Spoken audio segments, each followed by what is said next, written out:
Ladies and gentlemen, make sure you tune in every Friday night for Friday Night Live at 9 p.m. Every Sunday night we do Sunday Night Live. Also, new time is 9 p.m. every Sunday night. Monday through Wednesday, we do what is called therapy session. Make sure you tune in even tonight. Friday nights, we do swap it out for Boys Club. Boys Club is a live show where we ask real questions about dating, followed up by Thursday nights. Well, actually, previously Thursday, since it comes before Friday, we do Ladies' Night, where we ask questions about dating and relationships, and we follow it up on Friday nights with Boys Club asking the exact same questions to show the disparity between men and women and how they actually see things, whether they see them the same or if they see them differently. Welcome to another episode of No Cap Reacts. I'm your man Bailey, a.k.a. Mr. Go Get 'Em. And we are back in the building with another episode of Therapy Session. Tonight, I do have a lovely guest in the building. She is, are you from Tucson? Mm-hmm. Hails from Tucson. Drove here tonight from Tucson to come have a seat on the casting couch, only to not be casted.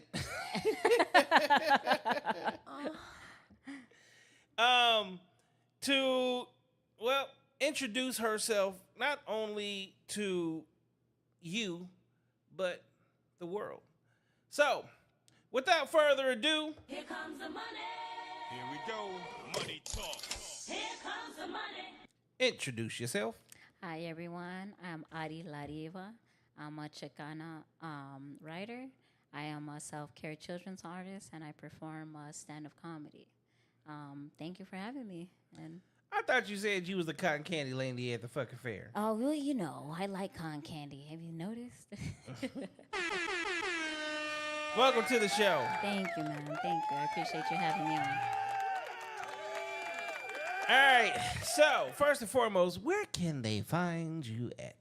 You can find me on Instagram at audivibes_8. That is my comedy. Normally, I just post comedy on there. You can find me on Facebook under Audi Lariva. You can find me on in real life at a comedy show. You know what I mean? I would love you guys to come out. And He said in real life. I'm a real life person, sir.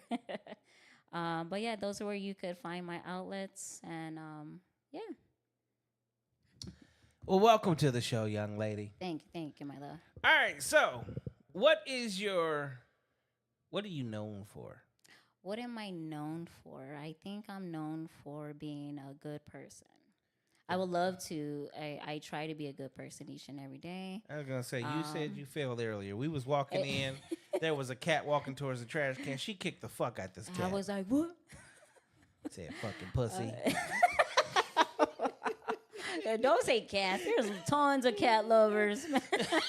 I own a cat. I'm just playing. Y'all know I'm just be talking shit. Oh, my goodness. But, comedy. I was first introduced to comedy, and that's where a lot of people are, like, starting to recognize me a little bit. And, other than that, just being me, man, and just trying to make the world laugh. All right, have you heard of the dude Nate Jackson? Jackson? Is it No. Jackson? Nate Jackson? Nate something? Yes, yeah. He's like a little bit of a roaster. He does like crowd work, right? Okay, yeah. So I got a question. Yes. Okay, so they call it stand-up comedy. Uh-huh. So why is his ass sitting down? He's trying to school people, really, I think. I think if you're up there for an hour, I think for him it's acceptable to sit down. You know what I mean? Yeah, big nigga problems. But I wouldn't know those problems, dude. All right. I only know Latino problems. How long have you been? Shit, you have the same problems I got. Most of the time. Yeah, that's true. Yeah, they pull us over for the same shit. They take us to jail for the same reasons. Nah, and every Latina is known for being toxic, so don't worry. And okay. you know, we have kids and know how to make manulu at the same time. Like, So you're not killing nobody? no, not yet. Just that's how it sounds when I bombed. I was like, "Hey man, thanks for coming down. Sorry for wasting your time." All right. So how long you been doing comedy? So a year and some change. A year and some change. What made you decide to start?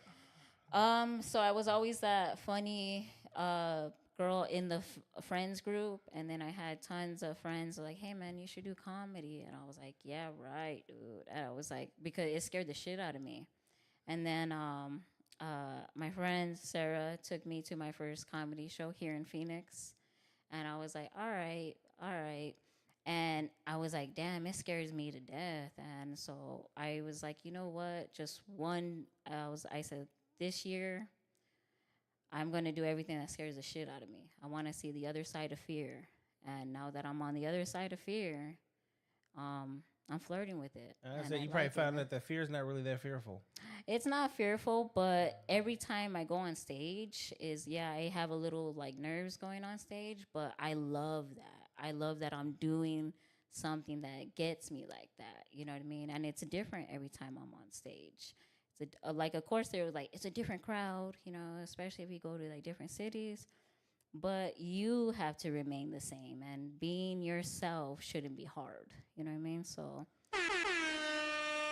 I learning myself actually on stage and being more comfortable with myself, and I'm glad I had those friends. At first, when I would like bomb like straight, I was like, my friend set me up.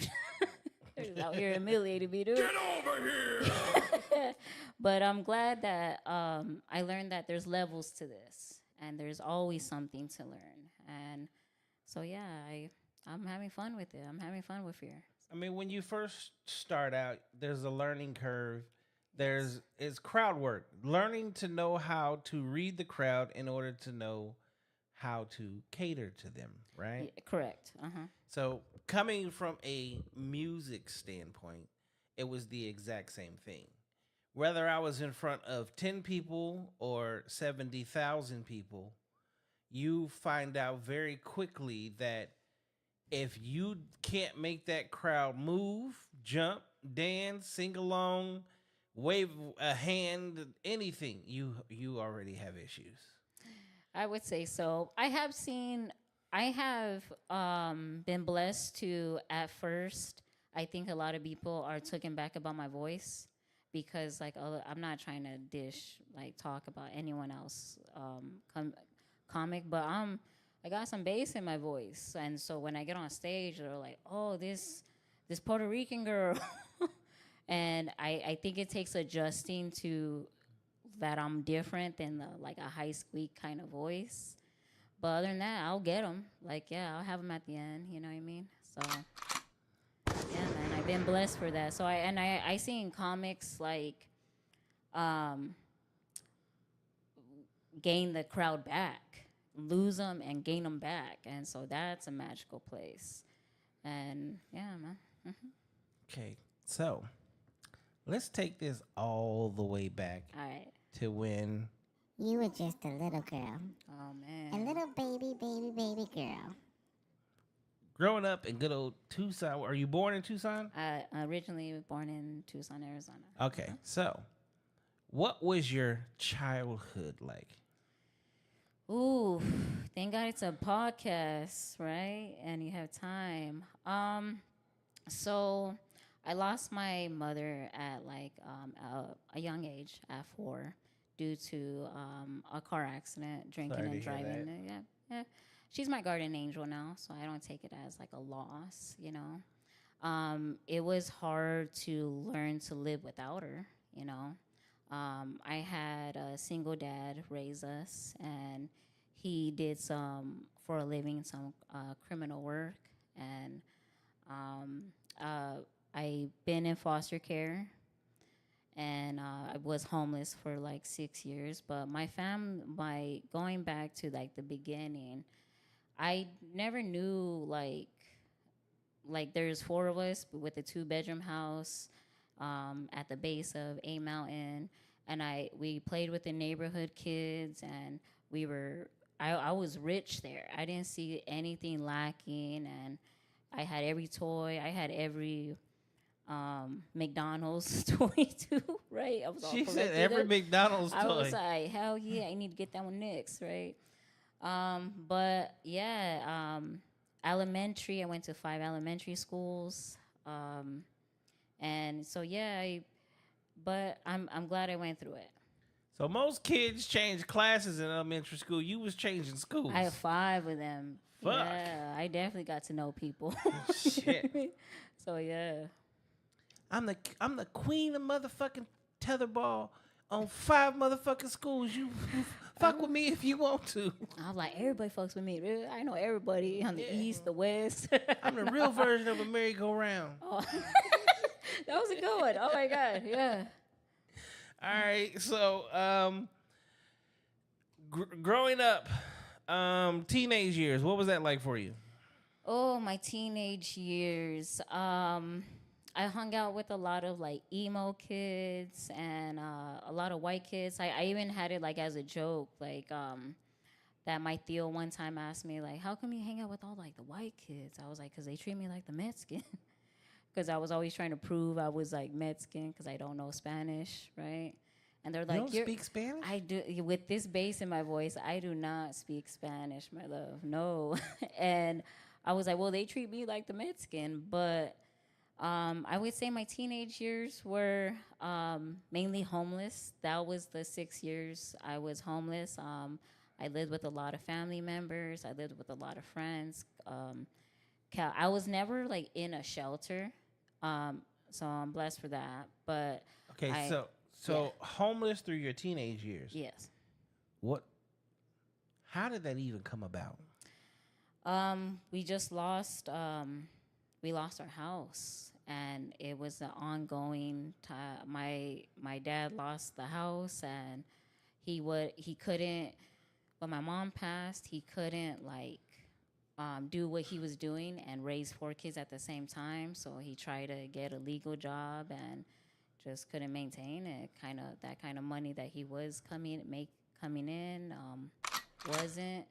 And yeah, yeah, and Get on the floor. yeah, for real. Like, my dad one time was telling me about like a raid and like fun facts about like once my dad's a trip.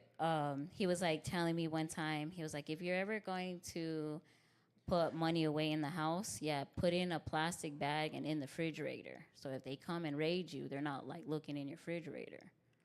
And I'm like, what? Why would I need to know this at like 15? Like, you know what I mean? And then like a fun fact, he was like, when they raid, they shut off your electricity first. And I was like, all right, that's crazy. And kind of, hearing him in like shootouts and stuff like that. So I admire my dad. Me and him we go back and forth in arguments, but like I said, my dad fought a lot of demons that I didn't know about, so I don't hold that against him.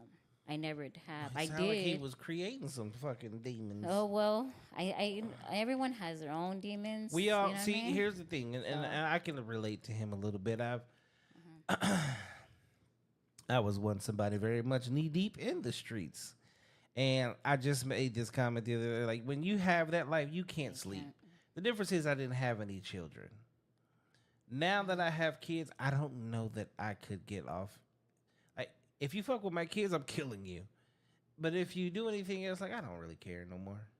You can do whatever you want to. It's not gonna. You can't make me angry. So that's crazy. I get that. I understand that. That's admirable of him to make a life change and a life decision to be there more for his kids as opposed to just, Yeah, I admire him. I know like a lot of people don't, you know what I mean? But at the same time as like I don't me holding resentment or hate in my heart towards someone that created me and stuck by me, it's a waste of time. And honestly, like I don't want to create hate in my heart or in anyone else's. And since I am a mom, I don't want to continue the generation like Well, and you now talk you bad now about, you know what I mean? you now personally know how hard it is to maintain a family. Oh my God, yes. Yeah, so Especially, you can now identify and understand his struggle at the time. oh, absolutely, absolutely. I understood his struggle. I feel like a lot of my childhood, I had to grow up fast. You know what I mean? And learn like how to cook, but also like the stuff that I was talking about, like kids shouldn't been talking about. You know what I mean? Yeah. Like those little fun facts. I'm like, why do I know this? Like, you know what I mean? All right. yeah. So, at what point in time did you go? Did you pay attention to like comedians, comics? Did you watch? Is your favorite, type of movies, comedy shows?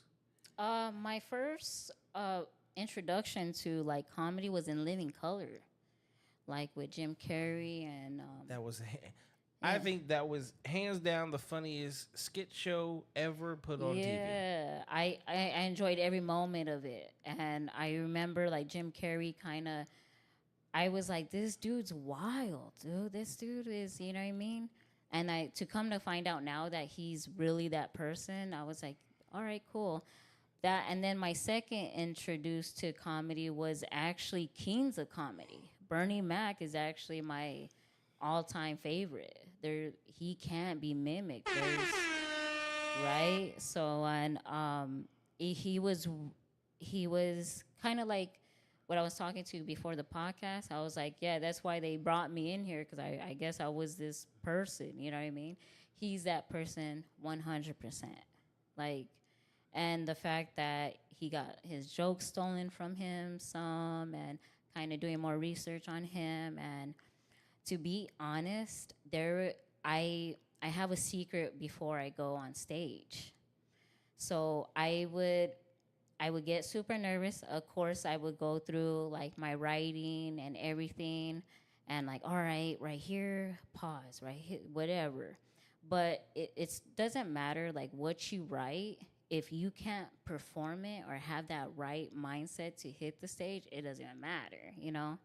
So I remember watching Bernie Mac like, I ain't scared of you motherfuckers, right? Excuse my thing. I don't know if I could cuss. I don't Curse want to. away, curse All right. away. I was like, I don't want to be disrespectful in your house, man. And I started watching that before I have a show, even a mic, you know what I mean? And it helped 100%. And I was like, dang, that I shouldn't be scared of myself, you know what I mean? Or what people are going to say. I had to, and back in my mind, I had to say, no matter what crowd it is, people are always going to be people. If they're going to say what they want to say, and that ain't my business. I'm out here doing me. I already won. I'm on the stage. You know what I mean? This ain't easy. This arena, a few people enter, and I'm in the arena. You know, so I had to say I thank Bernie Mac for actually helping a 34 Latina do comedy, man. So yeah.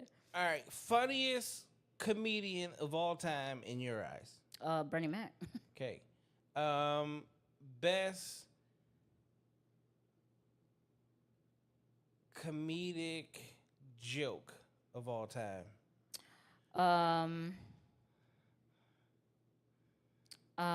I would say the milk and cookies from Cookies and cheese. Yeah. This motherfucker. You know?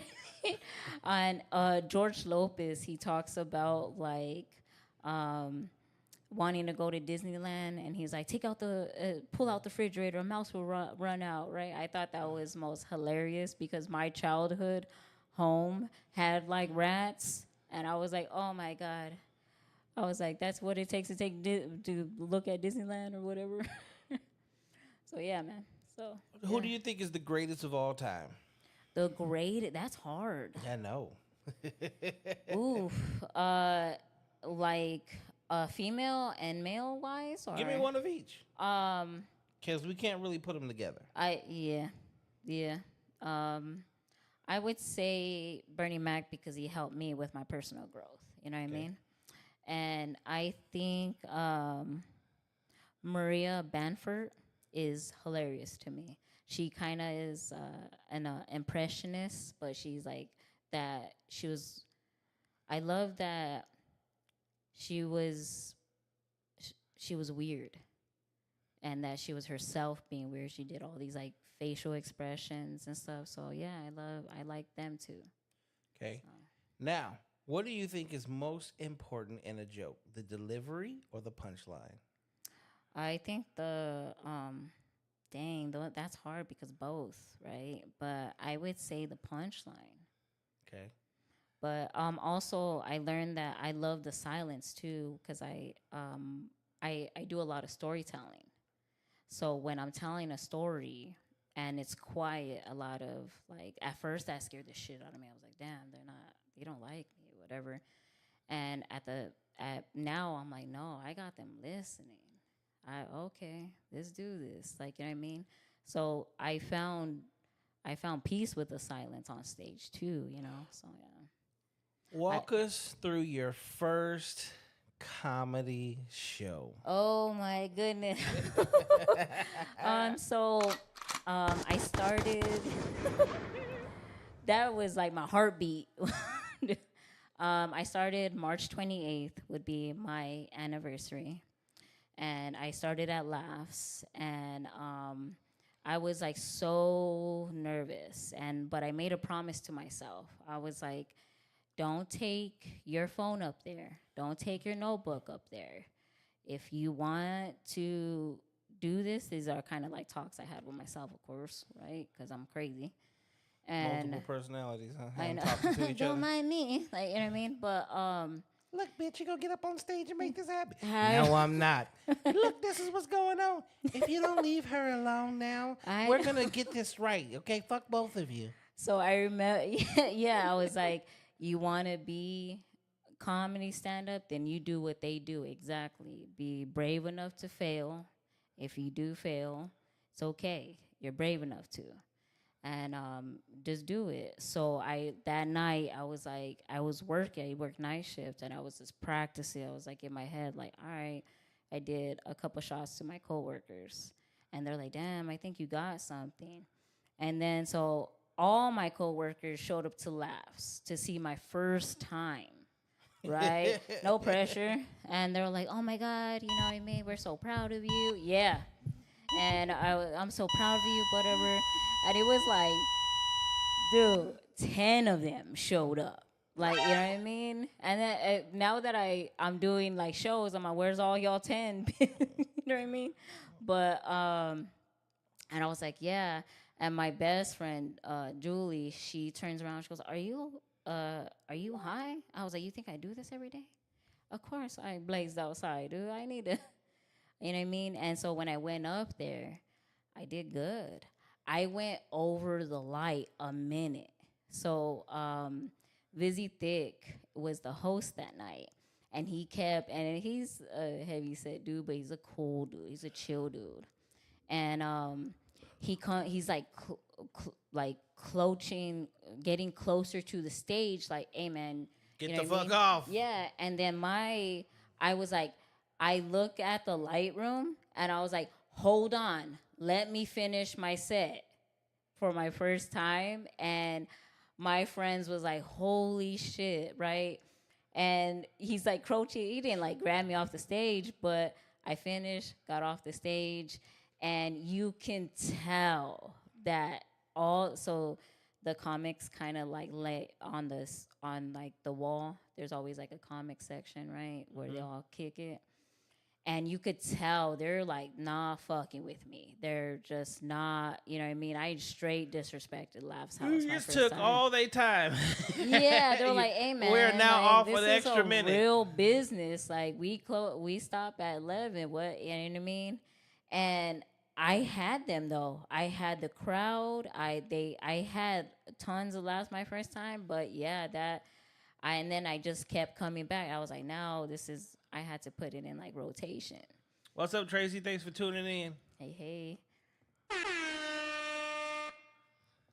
So yeah, now I put it in rotation, and I told myself, I was like, okay, so I want to do this. It scares me to death, and I got to do it 100 more times to just to be good, and then I had to practice 100 more times to just perfect my craft. You know what I mean? All right, so So, yeah. you're up on stage. Yeah. Okay. You're in the bright lights, just kind of like you are right now. Oh my God. Yeah. I'm so. Yeah, You would think you're- I'm used to it. Yeah, but- you're literally up there in the lights as if they just said freeze, motherfucker. Okay, but you now have to actually perform. Yes. Your heart's probably beating 1,000,000 miles an hour. Oh, Okay. 100%. You're going over your lines in your head probably over and over and over again. Well, I don't mean to cut you off, my love. I forgot all my jokes once they stood up. Once they were like, "Hey, man, you're next, right?" And I was like, so right when I stood up from where I was sitting, I was like, "Oh shit, I forgot everything," and I hit that wall, and yeah, my heart was boom, boom, boom, dude. And then so when I got up, I was nervous. Once I got laughs, all my nerves went away. So yeah, Do you remember what your first joke was? yeah, it was about me being Nope, like, don't you tell like say my joke. Tell it. Transgenders are a lot like Chicanas. I'm always trying to prove that I'm Mexican, right? So at work, right, my coworker came up to me and she was like, "Hey, do you mind translating for me?" I was like, "Oh, I don't speak Spanish." She looked at me like she bought me from Wish. Like, what? She went and grabbed another. She grabbed a "Bought real me Mexican from dude. Wish." Yeah, she was like, "What?" So yeah, and I was like, she looked at me like she bought me from Wish. She went and grabbed a real Mexican dude. She No. comes back and was like, "Well, how come you don't speak Spanish? You fucking sound like you speak Spanish." I was like, "Yeah, I know. I'm sorry." So yeah, that's kind of the start of it, and then I kind of say that that I'm the Buttercup, I'm the Chicana Buttercup. I was like, throughout those three, she's definitely the Chicana. She's definitely the fucking Spice, right? I was like, I know how it is to sleep with girls that don't look nothing like you, all because of our dad made Chemical X in the kitchen. You know what I mean? So that was kind of the first lines, yeah. Okay. Yeah. Now, here you are. You said a year and a half, right? Yeah, year and some change. Okay, so you're a year in. Mm-hmm. What do you think has changed the most between where you were started to where you are today?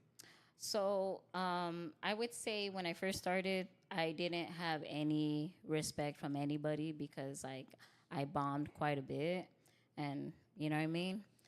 But now, and I felt like if towards like other comedians, like I was just a girl trying to be funny, and which I am. But if you know what I mean by that, like this girl's just trying to, you know what I mean? Mm-hmm. You know what I mean? She always goes over her time, and I had a bad habit going over my time too when I first started, and I started just writing. I started like, all right, let's get into the lab. I'm a Chicana writer. If I ever want to become serious, I need to be like really serious about it. So I became more serious about it, and now I'm booked and in rotation, and I got a lot of respect from people, and a lot of it is that they want to work with you because you're cool. Like you know what I mean? And Are you still going over your time? no. No, yeah, right. So actually, like I wrote like jokes that I can So I'll write tags, and I'm like, all right, if I get a 3-minute set, if I'm at laughs, I'm doing this joke and this together. If I have a show, normally like a comedy show is like 10 minutes. If you're like a feature, it's like 15 minutes, right? Or if you're the headliner, you got the 30 minutes to like an hour, you know? And so I was like, if I get to 10 minutes, I'm gonna do this, this, this. And then if I have a 15-minute set, I'm gonna add this, this, this. And then so I started multiplying, subtracting my sets. And so that actually helped me, that I could stay on, you know what I mean? A lot of, like, when I first started, I'm like, all right, that's bye. Amari La Diva, thank you. Supporting life. Like, you know what I mean? And then kind of like always out of breath. I think that's the same. I'm still kind of like out of breath on this mic right now. No, I was playing. Like on stage, because I'm very, you know how you said you saw some of my clips when I performed that foot fetish one, right? And so when I'm getting up, I'm like, yeah, I can't be doing this a whole year. I'm gonna need a life alert, dude. Like I'm throwing, and then like that joke is not for every setting, you know what I mean? So Every like, crowd, yep. well, some are actually like in bars and like the most rink-a-dink like places, right? And I'm like, I'm gonna throw myself on this nasty ass floor right now. Like, am I? Like, You're like the girl that at the end of the night, you're like, wow, she's over there with her shoes off. oh Wow, she's really walking on the floor. Damn! They're She like, actually goes, so you finna take her home? Yeah. Hell no! And then like with all this hair, I throw it on the floor too. Oh, so shit. And then I was like, you know what? I'm gonna bring a prop. I'm gonna actually bring like a pillow. She's right? a dirty girl. But I never, dirty you know. girl. And I was like, you know what? I can't do this damn joke everywhere. I need to. And so yeah, I started actually really writing and kind of. I was writing stuff to like, oh, that sounds good, instead of just writing about me, and that I could remember my jokes a lot better if it's me. If you're you know what talking I mean? about yourself. If I'm just talking about myself and a little fun. And I would say I would forget, and it was shows, and I would feel bad when I forget some of my jokes at shows, because they're paying to see you. So I felt so guilty when they came, and I'm like, what the fuck was that? And I don't take my phone on stage. I had that whole argument with another comedian, but like, I don't take my notebook. I'm like, no, I fail live. If you see me, I'll fail live. I don't wanna, and it's because how I learn. Like, we gonna fuck up in real time. Yeah, I fuck up in real time, but no, like that's my learning process. So I remember how it feels to forget a joke, and it doesn't feel good, especially when you have like 50 people in the crowd, or like 10, and they're all looking at you like, this poor girl up here, dude. You know what I mean? And I'll right about time I get to my car, I'm like, that ain't never gonna happen. And so that's how I learn, actually. And learning process should be not an easy process, and it's like a healing. You're still kind of, you know. So yeah, man, I would say the difference is I learned through my own mistakes by that. I think I'm a better comic and person by not being scared to fail. So Thank you. Appreciate Yeah. that. All right, ladies and gentlemen, if you are currently on YouTube and I see who's there, go ahead and hit the like button. It's free. It doesn't hurt. Like the video. Put it in the algorithm. Let's make it happen. All right, if you are currently on Facebook, hit the thumbs up. Fuck you motherfuckers. Stop being ninja watchers. Stop sitting there watching shit, not doing a goddamn thing. You like the video? Let us know. Now, on you said learning in real time. You are now a comedian in 2024, now in 2025 and moving forward. absolutely. One thing that has happened in the comedic world is the all-new cancel culture. Oh my Saying goodness. things that Well, you may have said something last year that will catch up with you today. You may say something this year that may not come out and hurt you for another 2 or 3 years. How do you feel about the fact of cancel culture and the fact that they like to bring things up from comedians past to use it against them today to cancel you? You think it's bullshit, or are you like, well, watch what you say? No, I think it's bullshit. I don't. You have to understand that everyone's on their learning process too, and in 10 years, you have to be a different person in 10 years. You can't be the same. You had to. People become better. And then so like a lot They of become like worse too. They could become worse. yeah, right, absolutely. And I think that if you spend so much energy in a comic and hey, you shouldn't have said that, you blah blah blah, this kind of hurt my feelings and stuff some way, you have nothing going on in your life. Keep your eyes on your own paper.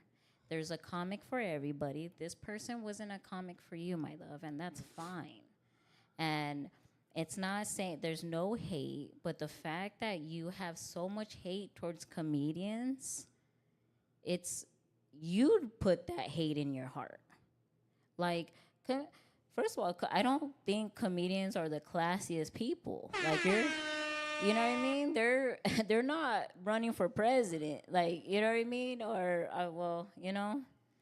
And I think that you should let people be people.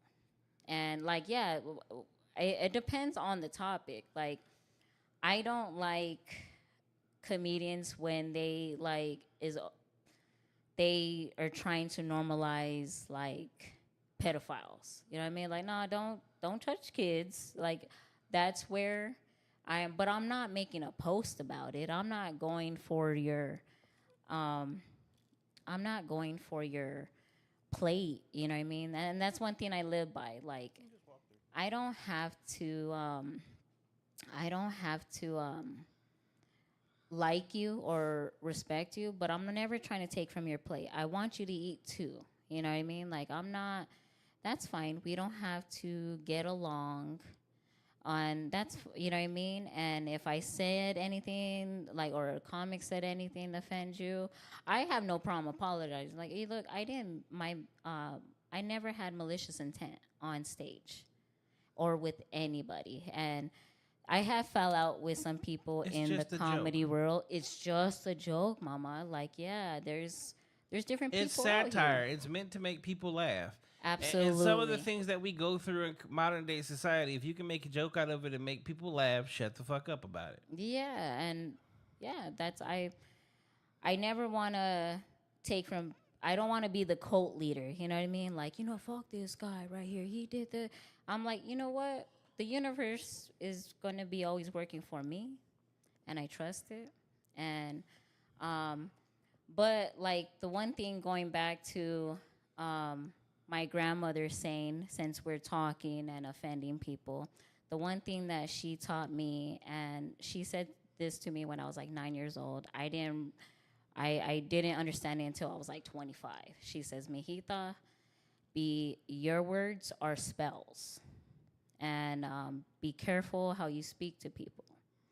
You have the power to heal someone or kill somebody." And I was like, "Oh, okay, Nana. Like, I don't know who's telling you I'm saying these things, like, you know what I mean." But now that I'm 25 and in this world now, mental health is like such a big thing. I'm like, oh, now I know what she means. Like, you know what I mean? And yeah, see, your grandmother was different than mine. what? My grandmother didn't give two shits. I was young as fuck. She was like, John, because that's what my grandmother called me. Only my grandmother. John. I'm like, what's up, Grandma? If you want to keep her coming, if you want to keep your woman happy, keep her laughing and keep her coming, and she'll never go anywhere. Amen. Shit. Yeah. I was like 5, 6 years old. It wasn't until I got a lot older that I understand what she said meant by keep her coming. Because I would sit there for the longest like, keep her coming where? Where's she supposed to come to? Wait, she coming here, man? You know what I mean? Like, what do you mean? She said if she got her nails done, she got her toes done. You know everything else is in place. It's like, what's everything else? Well, absolutely, man. So grandmas, they got they have a whole different level of wisdom, and they said yeah. things they spoke in parables. Oh my God, yeah, dude, yeah. Shit, they could have wrote their own Bibles. Yes. All right, so I'm gonna take you out of the comedy conversation Oh for yeah, a moment. go ahead. What does Audi do in her downtime? Ooh, in my downtime, writing. No. Away I from do. that, Well, what do you enjoy to do that has absolutely zero to do with comedy? Oh, so I love. Did you see that? There was a flash on the screen. I What the know, hell was right? that? We got a ghost in the building. Oh my goodness. I. And I ain't know, that right, white. Yeah, you are, bro. What do you mean? She said she don't want to be on camera, so I'm gonna leave her alone. I would like to. I enjoy a lot of time with my daughter and picking her brain, and I like to do to mama kill. That's kind of I love to just laugh with friends. That's kind of why I'm like, I don't mean to go back to comedy, but I love to laugh. And one of the things is I'm a sucker for like documentaries, right? I don't watch a lot of like Netflix series, but Hold on, I once need I you to see say it, that again. You're a what for what? I'm a sucker for No, you didn't say it. You said it differently that time. Say it Did again. I? Which personality was that one? Oh my goodness, that was Say a, it- that say was it a again. Latina. No, I'm a sucker. No, you said sucker. Sucker. Like, wait, what the hell? Who was that? For like You got- documentaries, man. I studied a lot of like about mobsters. You know, that's where tipping came from. On like serial killers. I want to know people's mindset. I want to know like that's what is. And I'm a big sports fan too. I'm a Pittsburgh Steelers fan, man. So and yeah. Hey! Oh, How man, long you your been a comments Steelers are gonna be fan? like, "Fuck this bitch now, dude." No, so my cousin actually played number 89, Will Blackwell. First round draft pick for the Pittsburgh Steelers, Oh, 1997. shut up! There you go, man. So, I've So- always been a Steelers. I've been a Steelers watcher. Let's put it that way. Okay, yeah. So, like, I had another cousin that played for the Detroit Lions, so obviously I watched them. Yeah, you got some. I got great a cousin family. in Gilbert. He played for Cleveland Browns, which I'm now watching again because I'm watching everything Shador Sanders does. So yeah, I got grandfathered into it. My whole family was like Pittsburgh Steelers, and I'm like, I guess, right? So yeah. I'm a Giants fan, and ain't nobody else in my family a Giants fan. Oh, like I'm the black sheep of this family. I definitely am the black sheep of my family. See, yeah. I played football. I was running back and linebacker, and watching football in the '80s. I'm old, so in the '80s, watching Lawrence Taylor break Joe Theismann's leg on a sack, among all the other shit him and Carlos Banks did. Now I'm finding out, that they were basically on PEDs and cocaine. Yeah. But still, Yeah. them motherfuckers was running the league, and then watching them beat the shit out the Steelers. I mean, not the Steelers, the Buffalo Bills, and then the for the Super Bowl, but crushing like Washington Redskins. Oh my god. Back in the day, in Dallas cow bitches. I hate their asses. Even Oh my to this cow day. bitches. Okay? America's team you're talking about? That ain't Oh, fucking man, America's dude. most hated It is team. good. Let's Oh tell my the God, truth. this America's yes. most hated team. America's team was the Yeah. fucking Patriots. I used to be like that. I was like, if you're a Dallas fan, like I can't date you, dude. Like if you're a Dallas fan, you should take your own life. Like I don't understand how anybody can watch the Dallas Cowboys, and every year it's our year, man. This is gonna be the year we're going all the way, going all the way to where, motherfuckers? It's been 28 years. You ain't made it nowhere close to the playoffs, past the first round. Yeah. But Oh my God. football season has officially You're passionate, hating Football the season Cowboys. has officially I was gonna started. stay quiet. I'm like, go ahead, dude.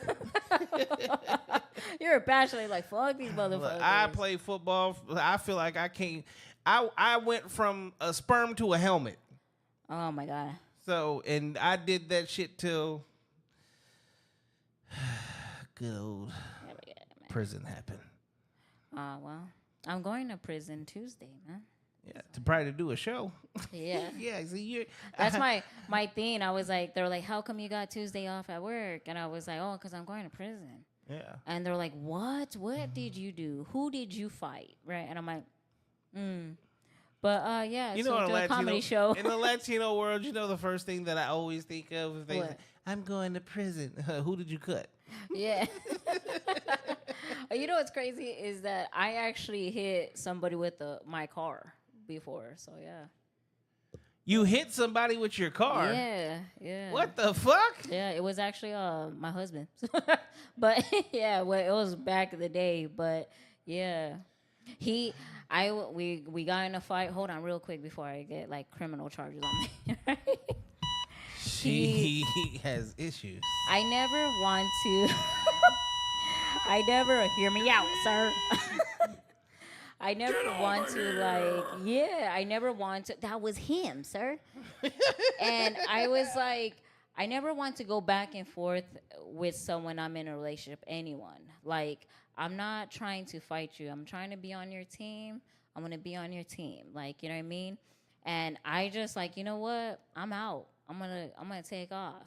So I was like taking off and he's running after me in his boxers, right?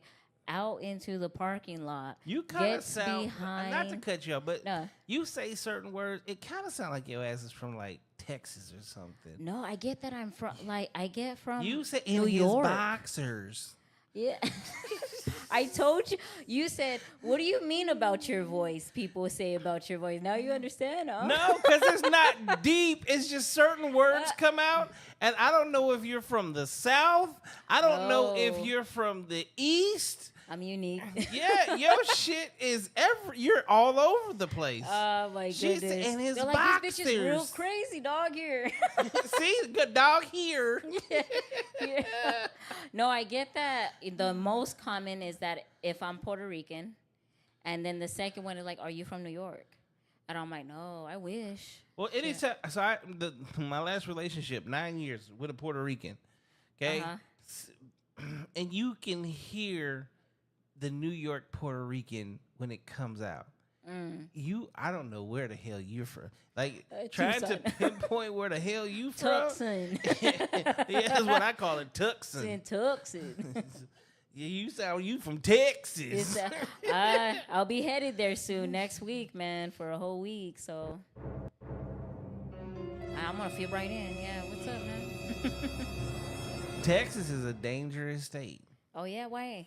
It's just, see, you're gonna visit, but when you go live in Texas or stay in Texas for a long period of time, you find out very quickly, like white people don't like nobody but white people. Black people, the crazy part is you got black hood niggas, but you got black cowboys, and they hate on each other. Okay? Then you got the Latinos down there, and all them motherfuckers are just some money go-getters, but they're cutthroat money go-getters. You step in anything, do anything you're not supposed to, it's like, oh, lay at home. It's done. You're over with, right? And then if you're not from Texas, you might as well call it a day. Everybody fucking hates you. And then Texas is the most haterish state I've ever been to in my entire life. Oh my God! What? You go to Texas and you become liked and well known, and you start getting money and shit. Well, people that are from Texas, they see that like, oh, this motherfucker stepping on my toes, eh? Okay, I'm gonna fuck you up, Holmes. What the fuck? Oh. I'm here doing business with you. Not no more, motherfucker. I'm robbing you tonight. What? Oh my God! Why? So that's kind of like the crabs in the bucket mentality. Way crabs right? in the bucket. mentality. And see, the thing about it is me. That's the comedy world in Phoenix and Tucson, actually. Yeah, I know a couple of. I've done interviews of quite a few. I'd had a whole panel of female comics sitting where you're at now, and then I have had a couple of male comics. I already told you about one, but there's another one too. He's been on here a couple times, and yeah, I hear that quite often. But I compare the comedy scene a lot to like the music scene. So back when I did music in the day, it's crabs in a bucket too. You know why? Because nobody wants to see somebody doing better than them. And then the moment, like right now, you're traveling, you're touring basically. How many motherfuckers feel entitled like you're supposed to take them with you because they've been doing it longer than you? I don't think like people say like they need to necessarily come with me, but you can sense like some. They feel like you don't envy. deserve it. Yeah. And but I'm always gonna do my own thing, man. I'm always gonna just be cool with people and be respectful of people, and that should take me a long way. And listen to people and be a people's people person too, you know. And whatever they say about me or do, hey man, the universe is gonna repay you in that. You're gonna bring that right back to you, dude. So whatever. So you know? so back to where we were at. And everything outside of the comedy world. You said that your favorite passion was fishing. She said, yeah, I was like, oh, yeah. What did I just say? I know, right? She don't even know. A lot of comics have ADHD, too. I'm pretty sure I have. I said that your passion was fishing. Oh.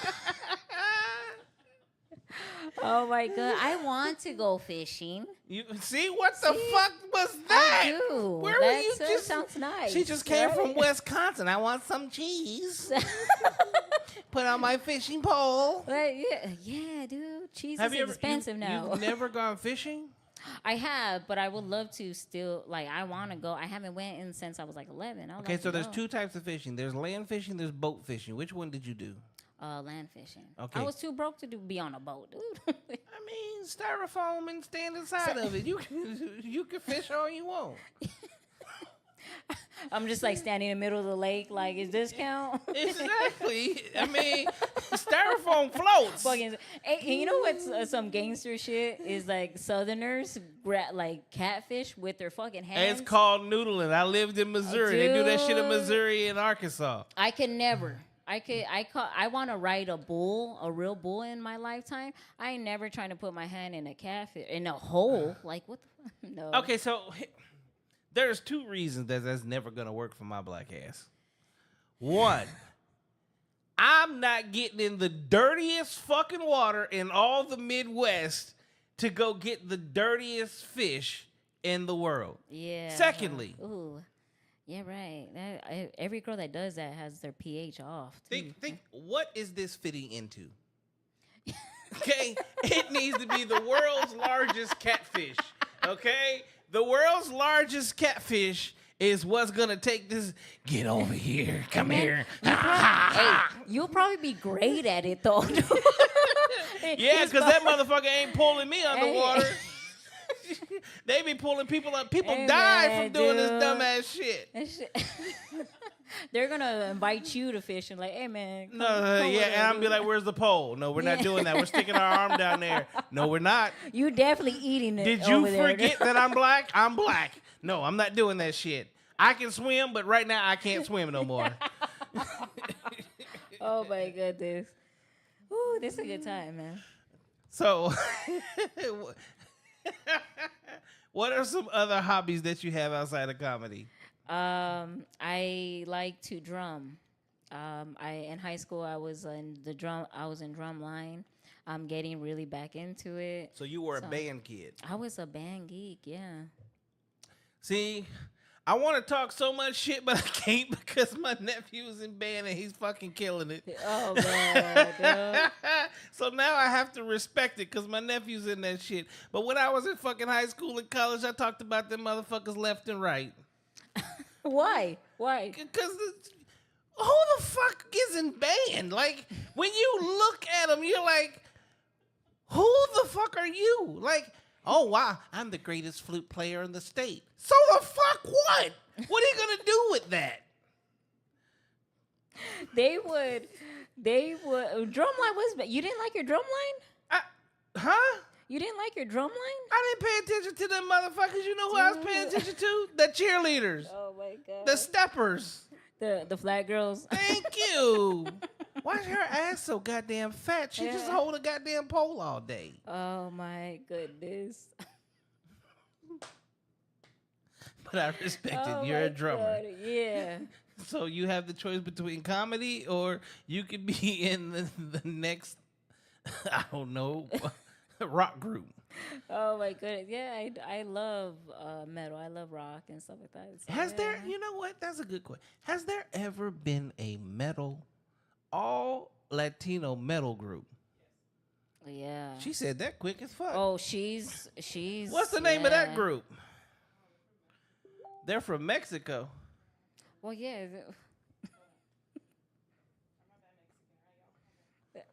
You said yes too fast to not know You the said name. yes dog. too fast Like, to what not you know. mean? She said yes You back up some as evidence. as quickly as the word came out of my mouth. She said yes, and she over here having a ball. Don't want to be on camera at all. I know, She right? is 100%. No, it's just my friend. it's It's just- a moral support. I'm just here for her. Every time I ask a question, yeah, she did that. Mm-hmm. No, she's a very just talkative person. That's why when she said that, I'm like, you're gonna hear her. You need to be on the podcast. I could just turn on just the mic. You can just be on the mic. You don't have to be on camera. Oh, now she want to get quiet. Yeah. How old is this band? Middle school. Don't tell your age. The good thing the mic wasn't on. Wait, you were in middle school 20 years ago? Fuck.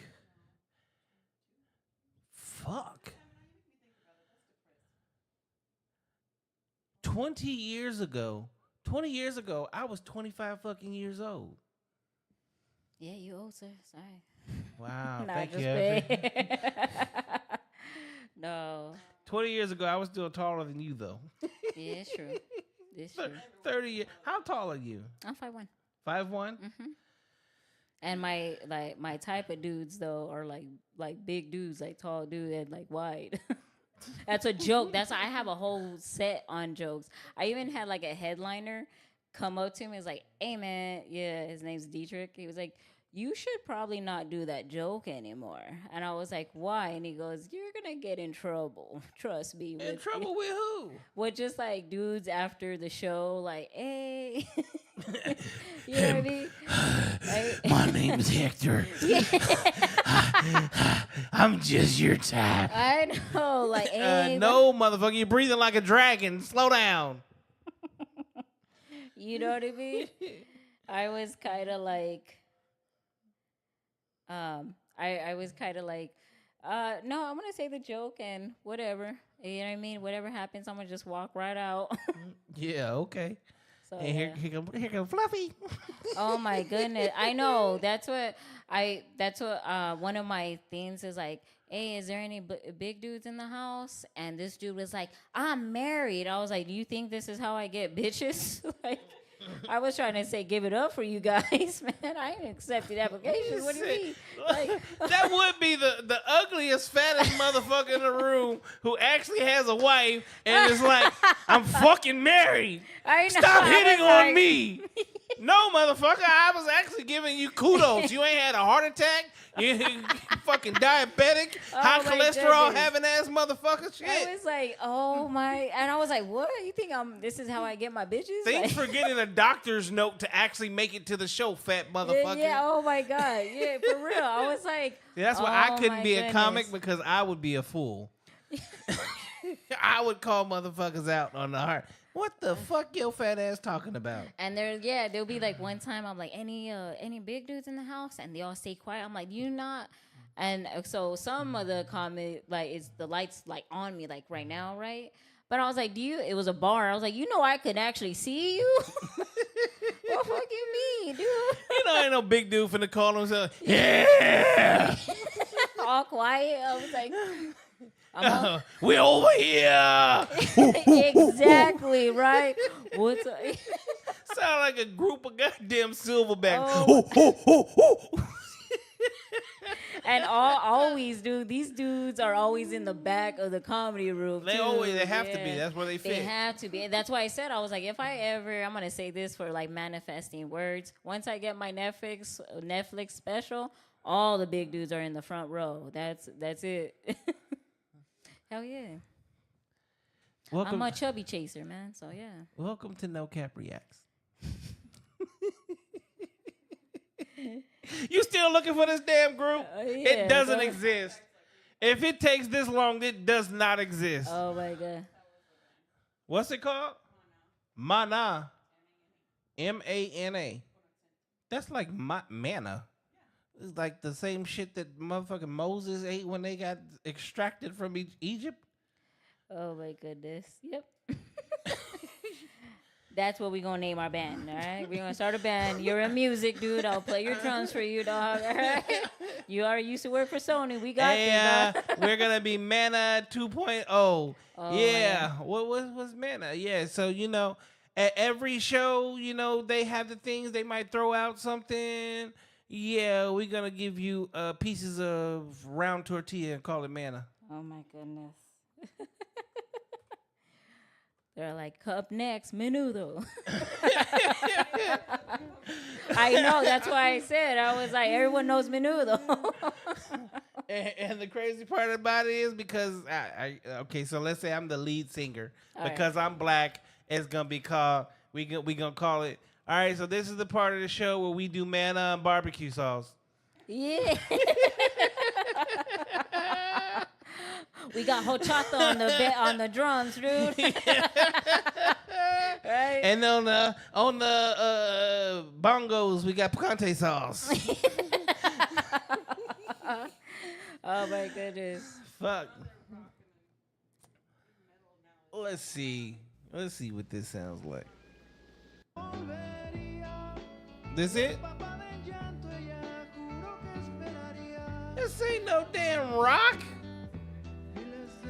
Ah, man, fuck that shit. That's soft rock shit. Jared said Mexican metal band is Brujeria. They came out in the 90s. Who the fuck is that? No. The group. She said, that's my husband. He's like, let me save her before she embarrasses herself live. The 9 streaming stations. Thank you for tuning in. Hold up, Jared. What kind of name is Jared? He's native. His last name, it says Jared Juan.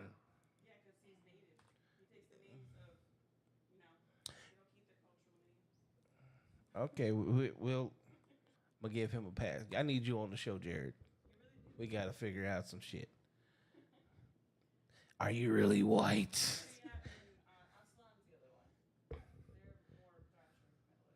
He said, not for La Raza, apparently. It's white as fuck.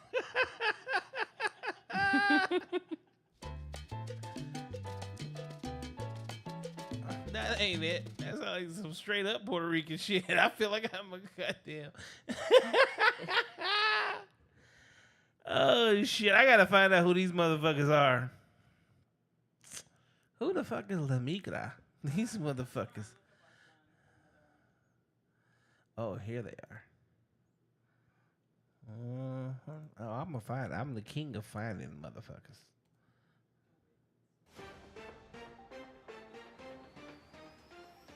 Ya no deben traer de esos grupos así, fe. The fuck? Here we go! Oh my goodness.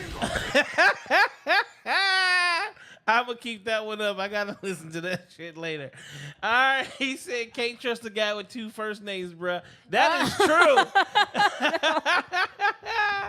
Oh, my goodness. He said, Matando Guerreros is a song from them that was popular. I just found a whole goddamn album. Hold on. Let me see if that's on. Let me see if that song is on there. I don't see that song. Must be a whole different album. I never listened to like Mexican metal because I didn't understand it. You know what I mean? Because you don't speak no I Spanish. don't speak any Spanish for those. Damn, that's crazy as hell. Yeah. Man, I can see your boyfriend That's what- right now. that Y'all was- having sexy time. Speak Spanish to me, baby. I'm Guacamole? Ay, papi.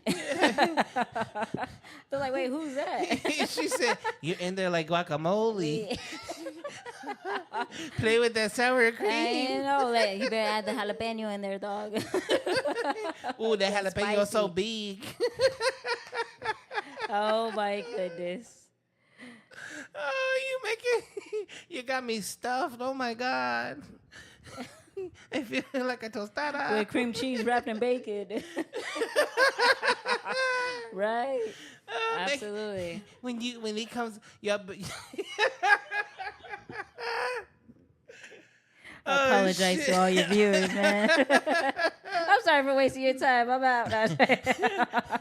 When your hot dog comes out, it's gonna be real cheesy. Yeah.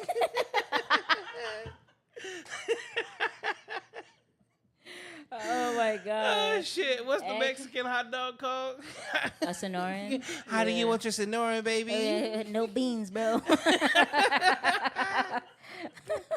I slipped out. No Yeah. beans. I said no beans. I said no beans. I don't know Spanish, bro. Stay out the back door.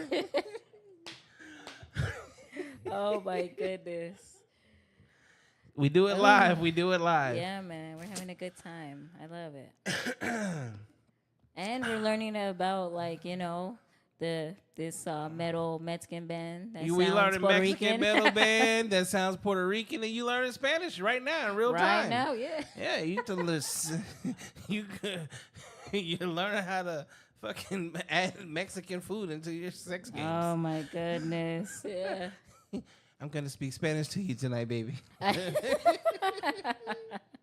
Oh my goodness. She- You go know ahead. what? Fun fact, real quick. I don't mean to whatever, right? No, good. I got invited to be part of an all Puerto Rican lineup, right? Uh-huh. And I didn't say shit. I was like, okay. And then I was like, so one of my next time I was gonna go to a mic, I'm like, so I'm invited to an all Puerto Rican mic, right? Yeah. So y'all better not say shit, mi gente. I was like, if Selena could be. If Jennifer Lopez could be Selena in the movie, I can join a Puerto Rican. That's the worst fucking. That's the worst. I'm sorry. I love Jennifer Lopez in Yeah. Living Color. Like that Jennifer Lopez was Yeah. the shit. But the Jennifer Lopez that did Selena and everything after that, Yeah. I'm sorry. Y'all could have used somebody else. Oh yeah, that was the That's whole, That's a whole yeah, disgrace. That was a whole debate. Yeah, A whole disgrace to to history. yeah.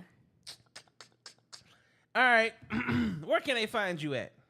They could find me on Instagram at Audi Vibes _8. You could find me on Facebook, Audi La Riva.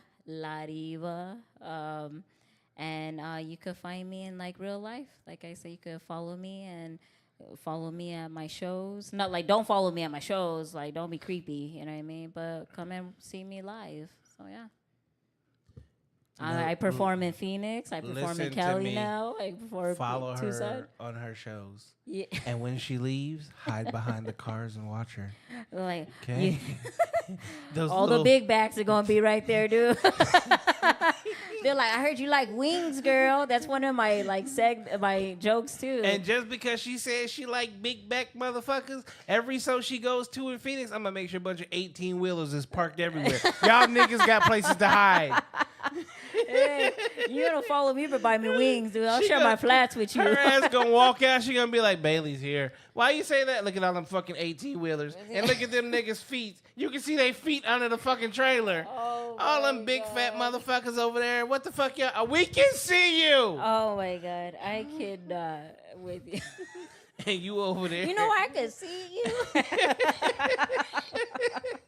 You know I'm the same height as the trailer, right? I can see right under there.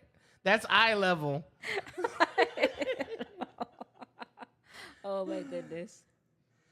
They said, why you gotta be crazy about it? Jared said fat guys only, though. So she can outrun them. I said that. I was like, they don't go too far. You gonna hear a bunch of grown ass big back motherfuckers talking about, look, she's running. We done. They're all throwing food at me and shit. And I bought you a Sonoran. I know, with no beans, you non-Mexican. Okay, wait, hold on. I got a question. Because you're Yeah. Puerto Rican. I'm not. That's why I said that. I was like, no, I'm Mexican. I'm Chicana. Yeah. Just checking. Yeah. I know that producer that's like, oh, she's not even Puerto Rican. I was trying to help you out. I just said, look, so you're Puerto Rican. You just fucking told on yourself. My gente. Fuck. Oh my goodness. Okay, I do have a question though. Okay. And we'll go for the whisper in the room too. I've dated Latinas the majority of my life. Okay. Okay. Why in the fuck don't y'all eat vegetables? I eat vegetables. No, you fucking don't. Calabacitas with cheese. What do you mean? Man, your version of vegetables is red peppers, green peppers, onions, jalapenos. What else?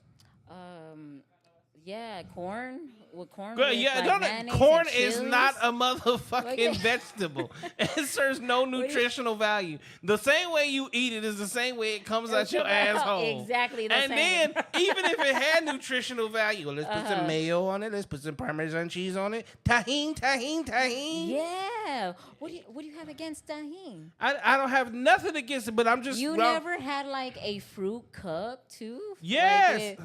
Come on. Did you just well, that's hear? fruit. I'm but- from Los Angeles and dated nothing but Latinos. I done had everything you got on your menu. Oh my goodness. So yeah, man. But that's why I know eat you vegetables. motherfuckers don't eat no vegetables. Squash. We eat squash. When do you eat squash? Did you say a vegetable was a potato? She said potato. Yeah, papas. Yeah. It's from the ground, dude. Correct. You eat vegetables as long as it's in a soup or sauce. Yeah. Yeah. Yeah, No. L- What do yeah. you make? When do you make carne asada with broccoli? She said, I do, only because I'm on a health kick I didn't grow up with. Exactly! That's the whole point. Spinach out of the can. That's just because you was broke. That was her. That's only, what no. broke people do. You back in the day, you got spinach for 3 cents a can. Mine's was.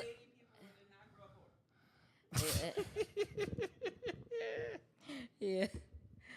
So yeah, man, and also it was just like what was like on the EBT card available. You know what I mean? EBT, I'm old. I don't know what an EBT card That's is. the I walked food around with card, sir. paper That's food food stamps. I had paper food stamps. Oh my God! You know the ice cream truck used to accept them back in the day. Yeah, I know. Yeah. I know way better than you do. He I was like, gave "Have it you to him. seen me, ma'am? I was in that motherfucking line." That was my Hopscotchy. motherfucking period. Yes.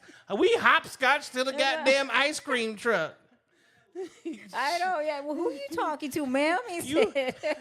Shit, we was playing Foursquare. You know what? You think that's Oh a my joke God. within itself. Yes, Okay, yeah, start it talking is. about Foursquare and hopscotch, and watch Oh how many my fans God. you fucking win over, and how many of Oh. them was standing outside when the ice cream man came by, and half of the time he was offering you ice cream, and the other half of the time he was offering you drugs.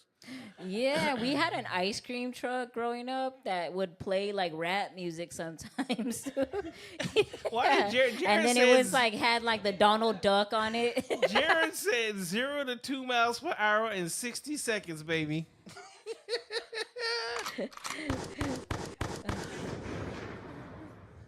Huh? Yeah. Hell yeah, I grew up with ice cream trucks. How old are you? Where you? That's why you grew up in the fucking desert. I grew up in the hood. Yeah, She said- I grew up in a barrio. She yeah. said. She said my version of the hood was, oh look, there's a mountain lion. Look at the lizard. Fuck that. Hell no. You lived a different version of life or death. She was like, I might be Mexican, but I live the res life. You hear? Yeah. Oh my goodness. But see, I didn't know until I actually did research about how many Mexicans are really like not really Mexican. Y'all are Yaqui. Was it Yaqui? Oh no. Oh yeah. Yeah, they don't like natives. Real natives don't consider Yaqui native too. Yeah. Yeah. Well, I mean, when you look at the history of it, you can see where these motherfuckers come from. Yeah. Yeah. We're The not one- that. Why are you the arguing? one kind of thing was like I was like, yeah, she's native, she's Yaqui, and my dude was like, they speak Spanish, we speak our native tongue. Like, and I was like, he was like, they're drunk Mexicans, dude. That's what they are. I was like, oh my god. But I also found out that they all kind of like each tribe like is kind of like against each other. I thought they were at first like Hell no. like, Once gang, the white gang. once the white man came and turned them against each other, oh, you gave away my wife yeah. and my children for fucking 13 bushels. Yeah.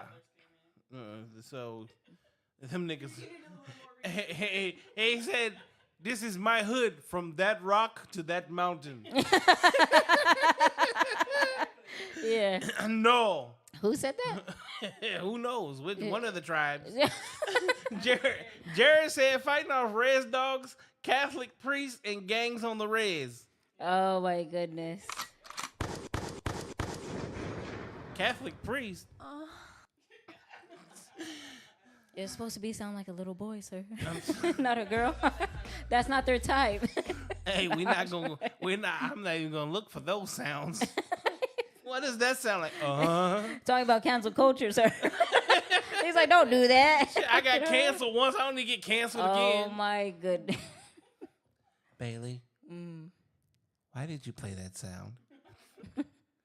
Because she said so. Oh my goodness. They said Catholic boys. So I played one. Oh shit. Where can they find you at on the internet? They could find me at Audi Vibes _8, and you can find me on Facebook, Audi La Riva, and you can find me on in a real life show, comedy show in Phoenix or Tucson. I'll be performing pretty soon in Austin, so yeah, man, you could catch me anywhere live or on I'm mainly on IG, so She lying. You can catch her anywhere on the internet and at all Chubby Chaser events. yep. So, Bring your big back daddies. if you are 300 pounds or bigger, she says she's got you. Yeah. Did you notice like everyone that's on like TLC heavyweight has like has a partner though? That weird? No, it's not weird. Why? Cause motherfuckers hungry. What you mean? And if you're gonna get to 600 pounds, guess what you are not lacking in? Food. Oh my god. They're like, Nigga, if you are homeless, get Oh you my a God. heavyweight. You gonna eat for good, like for the rest of your life. And every Oh now my and then, you goodness. might have to go down in there. oh, Okay? I sit here, I Oh watch my those my goodness. 600-pound life. I'm like, ain't Yeah. no way in hell he fucking her. You gotta lift 300 pounds just to get to it. And then Yeah. you see it all the time. Like, how the hell? You gotta go in there with a shower cap, shower cap. okay, soap and a fucking brush. You gotta clean was before like- you get down. Oh my goodness. Well, I don't live a personal life like that, ma'am.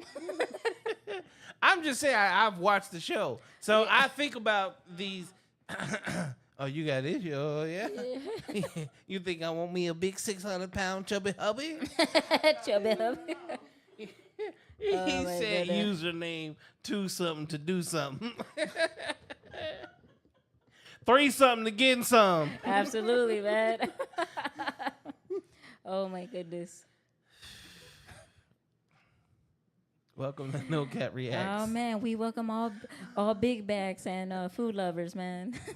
See, now all the skinny people about to cancel your ass. I know they're like, That's all right. 82% of the U.S. is fat. You're good. You're gonna have more fans than not. Oh my goodness. Every comedy club that does business is like, yeah, keep saying big backs. We need them to buy all this shit in here. She's like, bring them fat motherfuckers in here. Extra carne asada nacho fries, extra tacos. Oh my goodness. Yeah, but I know one of my jokes is like, but if you order me blue cheese, yeah, you ain't gonna see me again. Yeah, because is it Okay. raining? Holy shit. Yeah, it was pouring when we're on our drive over here. Oh, shitty Yeah. shit. That's why I was like, should I have my hair up or down because of rain? And then it's gonna be like, but oh well. It doesn't. Yeah, that's what I was gonna say. Yeah, it doesn't matter. Julie said, for someone that doesn't want to be on stage, she's talking a lot. Yeah. for somebody who don't want to be on the show, she is in all the conversations. And now, not only is she in the conversations, your husband then took over the chat. Y'all both this is a trifecta, a three-piece. That's what she said. She was like, for somebody. Jared, bring your ass on up here to Phoenix. Well, he works here. He commutes every day? Yeah. That's crazy as fuck. You moving up here? Yeah, they're Even trying better. to find a house up here. Cool. So. Go ahead and hurry up and find a house. I can use you on the show, my Yeah. my guy. My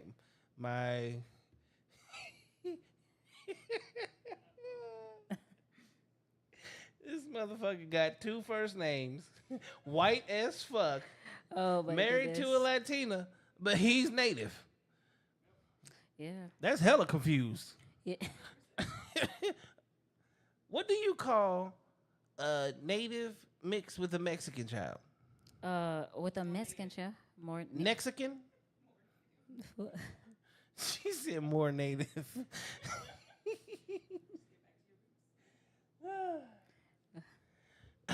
He said, I work up there. Laugh out loud, always support this broad. Mostly because of my wife, but she's cool. Thanks, Jared, man. I appreciate Yeah, you. your wife who says she doesn't want to be on the show, but she's on the show. Mm-hmm. Fucking crazy. You got any questions? I don't. None? No.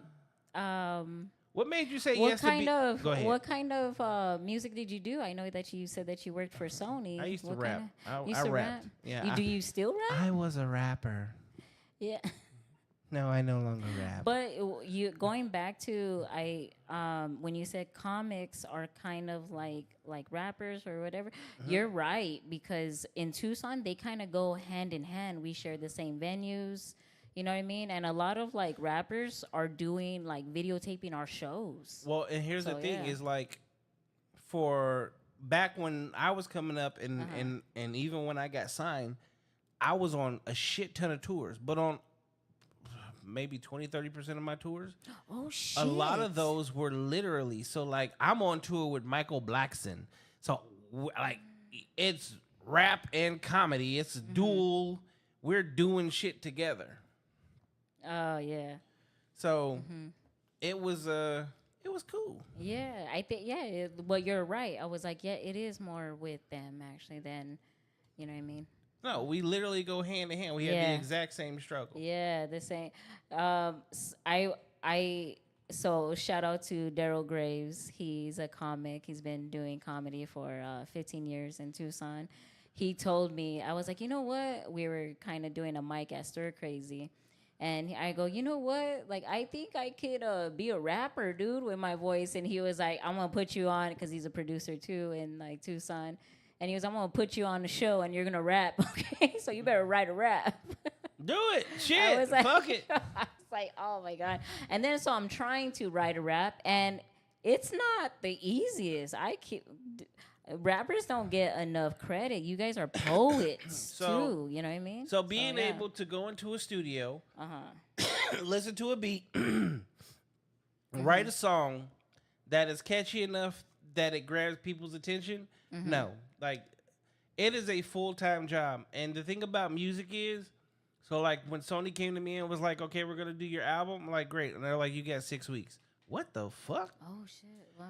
In 6 weeks, I'm doing like 200 songs for them to do a 13, 14 song album.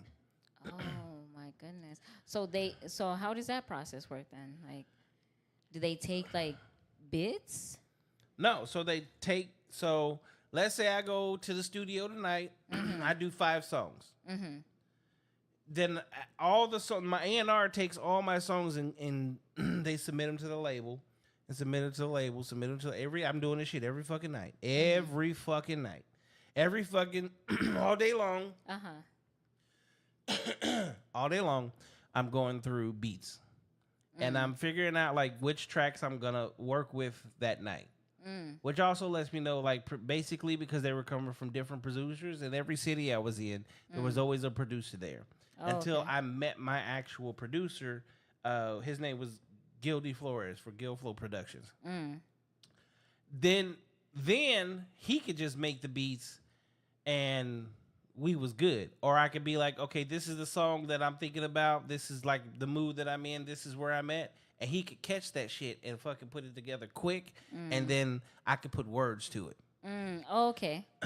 So, okay. I'm going to play this song. Doom, doom, doom, doom, doom, doom, doom, doom, doom.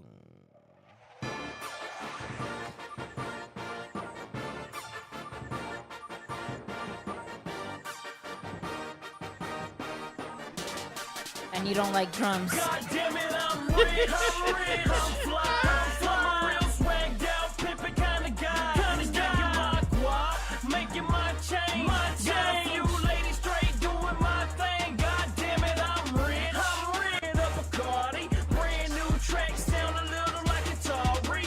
I'm okay in my all white linen, Cozumel Beach is about to do a little sinning. I know you see me grinning, aviators like a pilot. About to make a move, rock star, good Charlotte. So you go into the studio, you hear a certain song, right? And so the funny part is, I do have some like the older songs, I think. And you go and, you know, initially when you're doing music, you really don't put songs together the way they're supposed to be put together. Okay. You really be on some bullshit. You don't really understand what you're doing. And then you get to a point to where you get away from making like straight up ghetto hood street music to where when you do a what's one? Okay, so like this one. No one's even ever heard this. I've never played this for anybody. Oh man, exclusive. Never running, never scared, never scared. And if you thought that, you got me right there.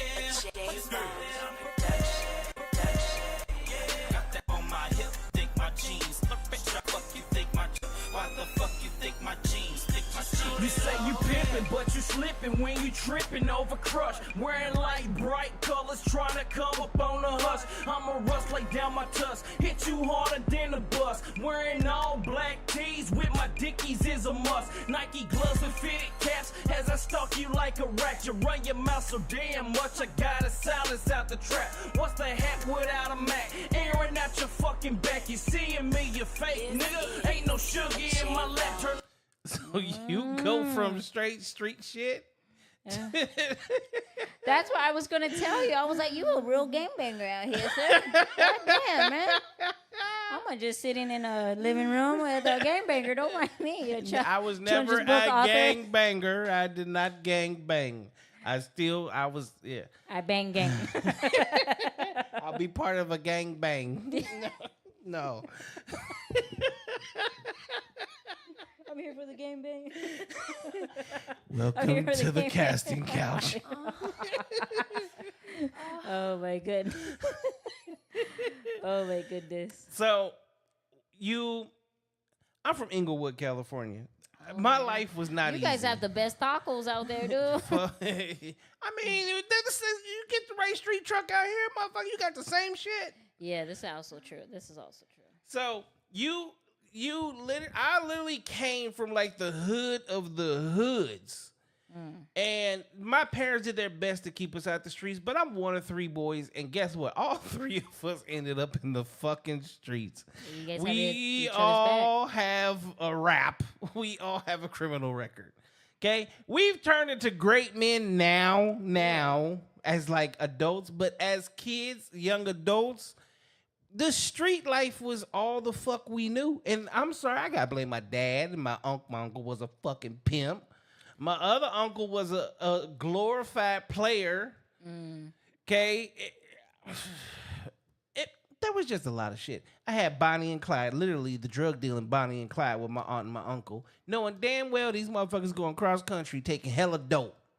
Yeah. Thinking we stupid. We not fucking stupid. You got trash bags of weed up under your bed and shoeboxes full of money. Yep. We find all Kinda this same shit. background. Yeah. So when you grow up a certain way, you see a certain thing, you watch people get killed on a regular basis. We don't even get to sleep in the bed. We got to sleep on the floor because Yes. people were I prefer shooting carpet, every yeah. night. Yeah. So that's what that's what initially inspired the music. And then as I got more into it and deeper and started doing shit, that's where like the other song comes from, to where it's like then club shit. And then, there's some other songs that I got, like Fresh, which is, it's still got some, it's got some good bounce to it, Yeah. where it's like, oh, you can hear that in the club for real. Yeah, But at I was the gonna s- say that. I was But like, at the like an 808 beat. You know what I mean? no, I'm talking about this one. This one is way different. This one is. Fresh new coat on my fresh new wig. Stay dope, boy, fresh, iced out, new kid. Come on, push the gas and scram. I'm known for hustling. I'm known for baking rocks. The stove top is hot as hell, but I ain't out the box. They call me pantry boy. I'm full of arm and hammer. I cook it up and serve it out, cause that's my Armageddon. I know the customers, but they ain't knowing me. I take the cake from whipping up, I got with service breeze. I got them 22s. That's why I had them bundles. Yeah, man. Okay. It's dope. So I you love learn it. how Yeah. to take your lifestyle and put it in music. Yes. Right? You So you're a learn to writer. take your lifestyle. Yeah, because I wrote all my own shit. No Yeah. ghostwriters, no nothing. Yeah. And you put it in comedy. Yes. So we literally have the exact same struggle. Absolutely. See, as an artist, we wait for a label to come sign us. For you, you just look for a Netflix deal or a TV deal. It's the exact same shit because one way or another, instead of a label, it's a network that's coming to pick you up. Yeah. Not yet. I got to do a couple more reps. But yeah. Exactly. But we literally go through the exact same struggle because absolutely. for you to make it, well, you don't stay in Phoenix, you're going to be every fucking where. Because for me to make it, I was everywhere. I would literally. So think way smaller than this because I have my own studio that I can throw in the trunk of my car with my CD burning machine. And I would, you saw how quickly I did your flyer, right? Yeah. So I do graphic design. Oh, That started way I'm back coming then. to you, sir, for business now. Thanks. Okay. So I would create these graphics. And let's say, so I was living in Missouri at the time because that's where I went to college at. So let's say I'm in Missouri, but I got a show in Memphis. Well, I'm going to Memphis a day early. And I'm putting my whole setup in my hotel room. And the night before, I'm going outside of the club, outside of the record store, outside of the gas station, and I got posters and CD covers of shit that ain't even fucking out. But I'm with the stapler putting this shit up and doing the whole wall, right? Yeah. So when people wake up in the morning and they go into the liquor store or they go into the record store or they go anywhere near the club, they see it. Now, because it looks very professional Yes. and you know that this is the shit that record labels did. So most of the places that you do it to would leave it alone. Yes. Because now they're like, oh, somebody big is in the city. Oh, somebody big is in the city. Yeah. And so at that time now, I'm watching my numbers on MySpace go up. Oh my goodness. Your top 5 friends, huh?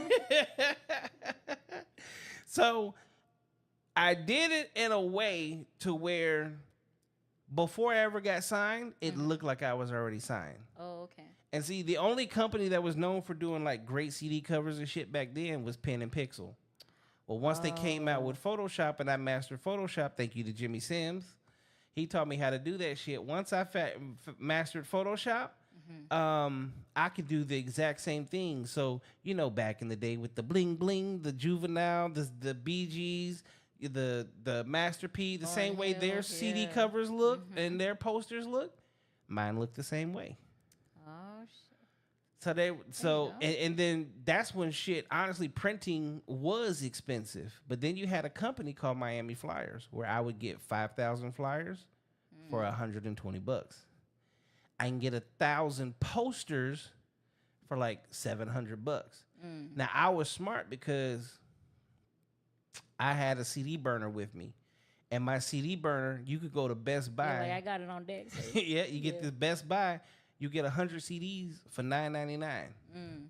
So I could go back to my room, the music, burn it, put it in the case. I had 100 of them. 50 you give away, 50 you sell for $500. And then I had 100 ecstasy pills with me, and all them motherfuckers had to be sold too. That was life though. Yeah. That was so great. so I made my $200 to $300 at the club for the show that I did, but I really made a couple $1,000s because I already had other things in motion. Oh. And the crazy part about it is, I did this all by myself. I had no hype man. I had nothing. It was just me and my 1990 Cadillac Sedan DeVille. Yeah, that's my. I can't like on 4 flats. You hear me? He said. Oh my God. So as a comedian, and I do everything myself because, you know, every comedian, well, a lot of them are in like own producers and stuff, and I don't want to become a producer ever. But as I'm marketing myself, what would you suggest? How would I market myself in the comedy world? What Do would be the exactly best what way? you just said you don't want to do. What? Be a producer? Yeah. So what So you want to do? produce shows? What you actually want to do, because you are a writer, Yes. right? So you want to write for other people. You want to create an LLC for yourself, but it's a media LLC. You want to start writing for. You want to register yourself with what, CSAC, and you want to register with Writers Guild. Writers Guild. Okay. Okay. And then now you want to start basically bumping elbows with other people because there's a lot of different events that they have. And a lot of them do. We're on the West Coast, so everything happens over here. Yeah. So you want to start then pushing, whether it's a show, whether it's jokes, whatever it is, to TV shows. You want to start putting those things. You want to start making those connections to where it happens. It may just be a pilot, but it's a pilot about a new comedy, like Boy Meets World 2025. They always need writers. They always need new material. They always need that you're in. Oh, okay. Okay? The same thing. TikTok. Woman, are you on TikTok? I am. 'Kay. But I'm never on there. No, stop. So yeah. You have to be the opposite. I have to be the. You have to be on TikTok nonstop. No. Yeah, because you need to tell your jokes. lot of work, you sir. need to tell Yeah, it is stories. work, though. You Oh, need there you to go. like people then can hear it. You never know who's watching TikTok. Okay?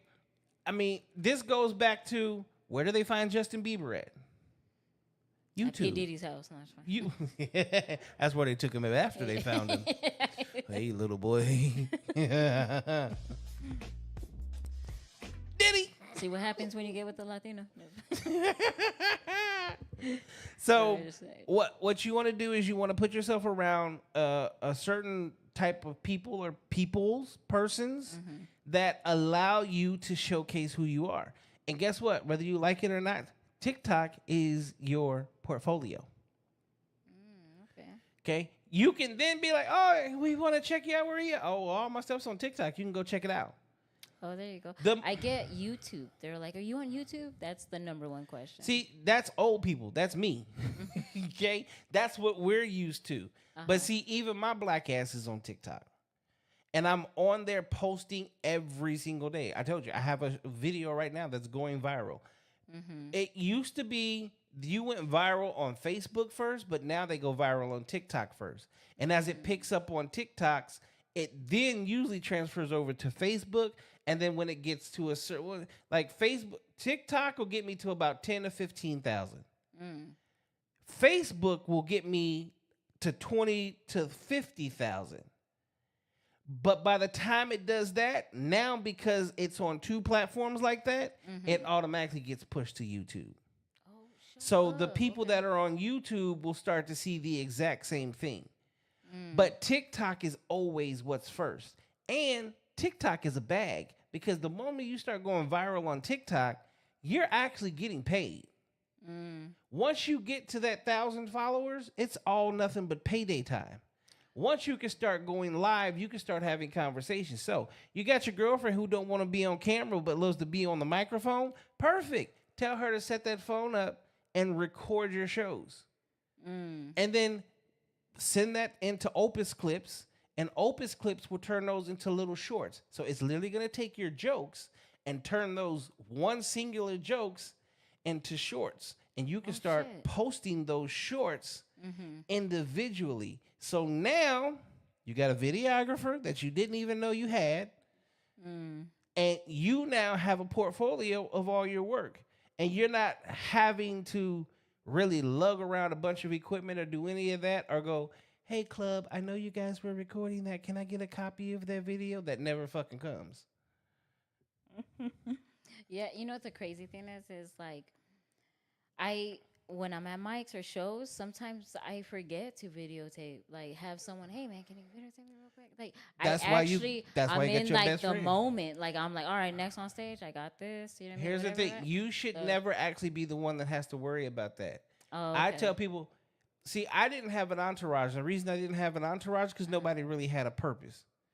When you have an entourage, they need to have. There's a That's what I reason was you're gonna say. there. I am a lone wolf in the comedy world. No, you need to have people that are around you, but they're there for a reason. Like you have one person with you, yeah, that's like your makeup artist. You have another person with you, they're really there because they got their camera with them at all times and they're taking pictures of you. So now you got hella pictures for your portfolio on that aspect. Then again, whether it's your best friend or an actual videographer, somebody you're gonna have people that actually believe in you and what you're doing. And what you need to do is be like, cool, this is my show. You're coming with me. Okay. And Thanks, man. I as appreciate you that. do that, you're gonna watch how everything around you changes. Because now, this is the thing. You know who does that? All the big people. See, when you truly pay attention to the people that are in the industry that have made it, the reason they made it is because in their head, they made it before they were there.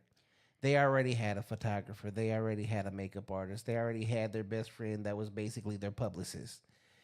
Like, as she's sitting there, obviously, she clearly over there texting. She's over there, you know, come. She's on the show. She's doing this. She's also literally, she knows everything about you, right? Yeah. She'd be the one that pushes your social media. Oh, cool. Yeah, I was gonna say it would be because Julie is like a soul sister of mine, but she's not on social media. She doesn't even like social media. There's one thing she told me. She was like, "Hey, when you tag me, don't tag me because I'm only on Instagram to shop." You tag me, but don't tag me. Because she says it seems like everyone. You imagine like everyone looking in your window at home, and they're just like. She was like that. It's just weird to me. No, because it's different. But yeah, Sarah's definitely the person for the job for that. So yeah. let me explain this to you. They're not looking through your window. Yeah. This is no. My okay. friend Julie. Okay. Yeah, she. I was going to say. Yeah. So they can't be looking through your window because you're the one putting whatever's actually in got the it. window there. So if you don't put it there, they can't see it. Oh, there you go. Yeah. So that's the thing about social media, and that's where a lot of people, have sometimes come on my show and I call them out because I see it all the time, which is why I like putting relationships online, because today you're in love, or today you met a guy, a week later you're in love, 2 weeks later it's the love of your life, 3 weeks later it's complicated, 4 weeks later he wasn't shit, he's not the person that I thought he was. It's been 4 weeks, motherfucker. But you get to I'm glad judge we had people this that talk. way. Yeah, you get to judge people that way because that's what they put out there. But if they never would have said anything, you never would have known. Yeah, true. That's very true. So the same thing goes with social media. Like, it's not the fact that you're faking it, but it's the fact that what you're doing is you're showing people what you're doing. So when you create something, people have to see it in order to know that it's you. Oh, that's badass. Okay. And the more they see it, well, the more they become interested. Yes. What made you want to come on the show? I came on this show because I wanted to have a real conversation with real people. Okay. Alrighty. And you saw that where? I saw that. What do you mean? Like where I found you on Facebook, right? Yeah. Or you but- found but me no, on no. Facebook, right? True. But what does my flyer say? Therapy. No, Yeah. it says real people. Yeah. Real exactly. Raw thoughts, conversations. yeah. Yeah. Okay. So real people, real problems, real conversations. Okay. That is literally my moniker. That is my motto. That is exactly what happens here on this show. So. And I'm glad I did it, man. Yeah. So when you have that and you put that out there, okay, now that made it easier for you to gravitate to even want to be a guest. And then what makes it better is, well, you saw there's a flyer. Oh wow, he's actually going to promote this. He's putting this out. Oh shit, yeah. Yeah. And But that's I also like, you know how you can tell somebody through like I feel like I didn't feel unsafe when you reached out to me. You know what I mean? yeah. Like I was like, no, he seems cool. Like yeah, let me find out. Like because being like a female dude, like you another dude invites you onto a podcast, you're like, wait, who you? Why you? Well, what's their motive? What? And when I saw who you were and kind of looked through, did some like research, you know what I mean? I was like, nah, he seems cool. Like I'll do this one. Yeah, cool. So here's the crazy part is everybody that's on my show is a total stranger.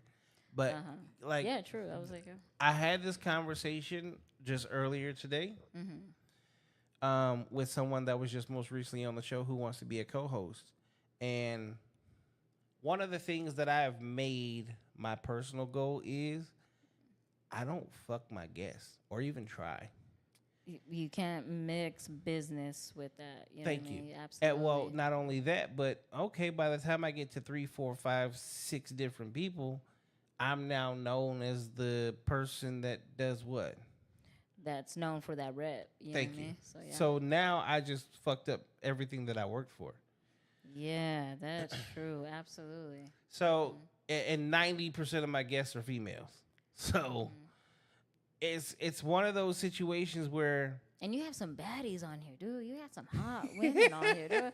I was like, I saw one area. I was like, this girl is bad, dog. She, all right, dude. I was like, what's up, mama? No. So, and that's just it. I've hands down had some of the most beautiful women in this city on this show. I might. So My lashes, porn when they work, I'm stars, great. OnlyFans chicks, Playboy Playmates, models, and hands down, like actual models. Like they travel the world. Yeah, they don't eat shit. Dude. I've I seen- couldn't never be a model. But some of these girls defy that aspect because they still do some of the biggest shows and some of the biggest things. But then, like when I see them, I'm like, wait, that's not an actual model. Like, yeah, she's tall as fuck, but god damn, she's thick. Okay, this is work. Leave him alone. It happens all the time. Have you ever met like an ugly girl and she's like, I'm a model? Yeah, yeah. Yeah, and you're like, where? The Depends commercial. I'm just like, continue. I'm sorry, baby. Oh yeah, you was the one standing next to the elephant. Okay, I Yeah. remember. Yeah, okay. Yeah. The pile of shit. He's like, hey, I don't care. I'm getting paid. She's like, shit. Talk your shit. I'm getting You paid. said, "Why you talking shit, motherfucker? I made $10,000 off of that. Shit. Fuck you." I know, Yeah, I was on somebody National, like it. I was on National Geographic. I may have been shitty, but I was the shitty one that got paid. But what I had to say about like models too is that they have a lot of discipline with them. That's something I admire about. Like, even though growing up, models got like such a bad rap, right? About like, that's not real. That's not what you're supposed to be. It goes at. But I was like, but those girls are the most disciplined. They're the most mindset driven. And yeah, some For shitty pay on top of that. well, yeah, well, I don't know. I never been a model. No, obviously, I've had but- these conversations. They don't get paid shit. They have Yeah, to that's- be in that- the I'm most. Same. The comedy world don't pay nothing. You know what I mean? They're So- in the best shape that they could probably ever be in Absolutely. their entire life. Mm-hmm. To go make $300 for a runway walk. Damn. Like, until you make it to become Tyra Banks, and the crazy part about it is when you get to that Tyra Banks level, Mm-hmm. you have maybe 2 to 3 years there, because after, if you make, okay, let's say you're lucky enough to get there by like 18, by 25 your career's over. You're considered old. It's crazy as fuck. And if you're already 25, you're donezo. What? Shut Yeah, up. yeah, you're donezo. Oh my goodness. Dang. So what? Since you like interviewed a lot of models, what do they do after? If you say OnlyFans, I'm a. No, so then you have like local clothing lines. You got, every city has their fashion week. You got a lot of other different things that they actually go do. There are tons of modeling gigs that happen in every major city where they don't get to have like the elite models. But What do you mean, like elite? Like, what do you mean? so you have the models, like they go to Paris, they go to all throughout Europe. Okay, they're on everything New York and everything LA, everything Chicago. Okay, That's scary though. yeah, To be but that level, because you meet some devils there, right? thank you. So you have to know how to mingle with the fallen angels, is what I say. Ooh, okay. All right. But when those shows aren't going on, because those shows are here and there, they're never around the exact same time. Yes. In between there, now you have to figure out other things to do. So I don't know. This company may need a model for this, so you got to go be that person. That's where they actually make their money at. But the crazy part is you don't really get to say, hey, like, pay me $5,000 because you're unknown. Whereas once you become Tyra Banks, well, Estee Lauder, Cover Girl, the clothing lines, it was then at that time, Boss, Tommy Hilfiger, all these different, you got all these major companies coming, and that's where you make your money at. And then hopefully it leads into like movies, etc. If you actually are truly on your shit and you go as far as you could possibly go. But that's a whole, again, that's a whole different rat race. Yeah. I got asked one time if I was a model. I was like, what? And then so I got like some professional pictures done, right? And I was like, I wish I paid this motherfucker to take pictures of me. Like, I'm not getting paid for this. Like, you know what I mean? But I was like, I wish. I was like, no, I look like a model to you? No, And that's the crazy part about it, is like, to even get to where you want to be at, you got to have all these headshots. You got to have these primo, perfect pictures. Yeah, absolutely. And one of my businesses is photography. I'm not cheap. Yeah. If Shouldn't be cheap. If you dude. want quality, I tell people this all the time, even with the people that want to do podcasts. And I say, the reason I'm where I'm at is because I have no problem putting money into, I believe in me. Yeah. So because I absolutely. believe in me, I've invested in me. Yeah. This don't look no different than if you turn on ESPN right now, or ABC, or CNN, or everything Absolutely. else. Yeah. Okay. Ooh. So if you're not willing to invest in yourself, invest in the sound, invest in the what people actually see, then you're not ready to do it. And I tell this to music artists because they're like, "Oh, I want to do a music video." And I'm like, "Okay, it's like starting is like $7,500. Yeah. That's expensive. Yeah, but let me guess. You want cars? Gotta rent them. You want models? Gotta pay them. Yeah. Yeah. Okay. Yeah. You want different locations? We gotta do this. We gotta rent Airbnbs. We gotta do all this. Where do you think that money comes from? Absolutely. Like, you don't get to go pay me $500 or $1,000 and be like, I'm gonna make all this shit come out of thin air. It doesn't work like that. Yeah. Yeah. And then when you say, okay, what's your treatment? What's a treatment? See, you don't even know how to do a damn music video. This is literally category. Scene 1, location here. Scene 2, location there. Scene 3, location there. This is how we put this thing together. Yeah. Work. Lab, Do you have a work. treatment, or do you need me to do one for you? If I have to do one for you, it's going to cost more money. Yeah, because it's your time, your effort, and you got kids. Like, you know what I mean? You got a whole life. Like, We got to record it. Then it's got to be edited. And the editing is where, oh, my God. oh my God, yeah. So I'm glad you're sharing this with me because, like, my drive right now is to become a better writer. I can't say I'm a great writer right now. I know that I am my worst enemy. Everybody is their worst enemy. But I'm just trying to become a better writer. So And you know how you become a better writer? writing. Yeah. And but on top of that, I want to go into radio. You know what I mean? That's like my also pursuit kind of thing. Just because, like, you have a voice for radio. I got that all my life. And at first, I was like so taken back, but I was like, are you calling me ugly or you offer me a job? No, that's what they say. You got a face for radio. Oh, yeah, dude. They're like, I was like, what do you do? Like, where did I, what? And then, but like what Sarah and Julie was like, you have a way of talking to people. You definitely do. And that's why even when I was coming onto the podcast, they're like, you worried if he's going to ask this? And I'm like, no, man, I could talk. I can sit at the table with anybody. Like, So yeah. here's the thing about an actual podcast. Okay. Right? Yeah. How comfortable are you right now? I'm very comfortable.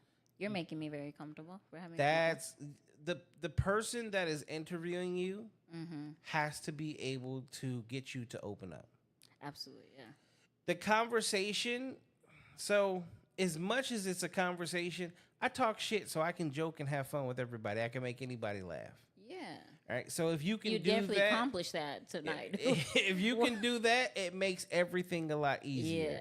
Yeah. Right. And the more you talk, the more you talk. Yeah. Yeah. You as a writer, guess what? You're actually the best. You're the best writer that you can be today. Absolutely. I agree with that. Tomorrow could be Nothing totally. more, nothing less. Thank you. Yeah. Tomorrow's going to be totally different. So what you have to do is you just got to keep putting the pen to the pad Yep. or the fingers to the keyboard. Okay. Absolutely. And what's going to happen is The beat goes at on. some point in time, you're going to have that moment of ding.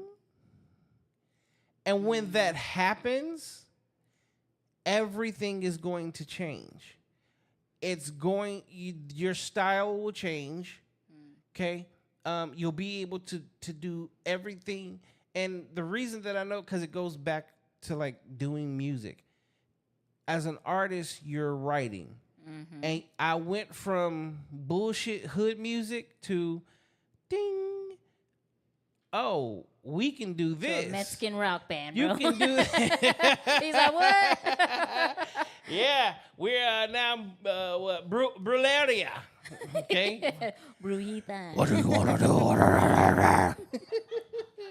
Oh my goodness. So when that moment happens, it's not going to be when you expect it or when you want it. It's just going to happen. Yeah. And that's where Thank you for telling me. things start to make sense. So first and foremost, don't stop. Oh, never. Okay, you've been doing it for a little over a year, and you've already seen what you can do. Oh, Okay, thank you, Julie.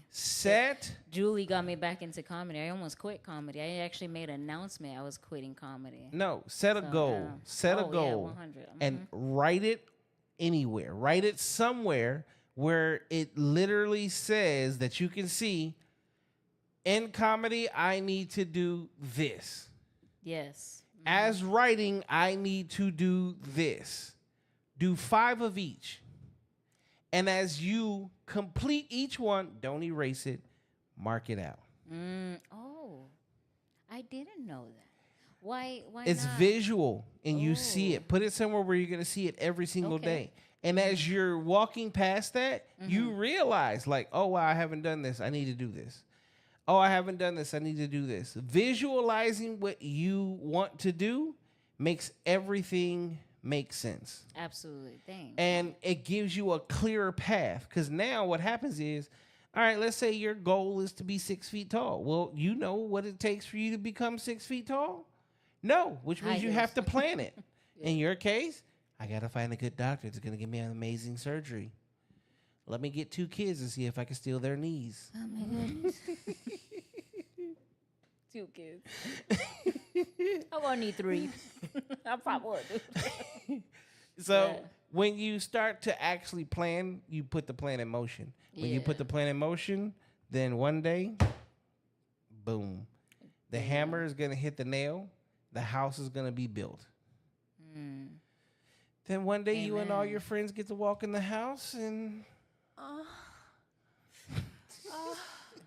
Wrong button. We got corn. We got tajin.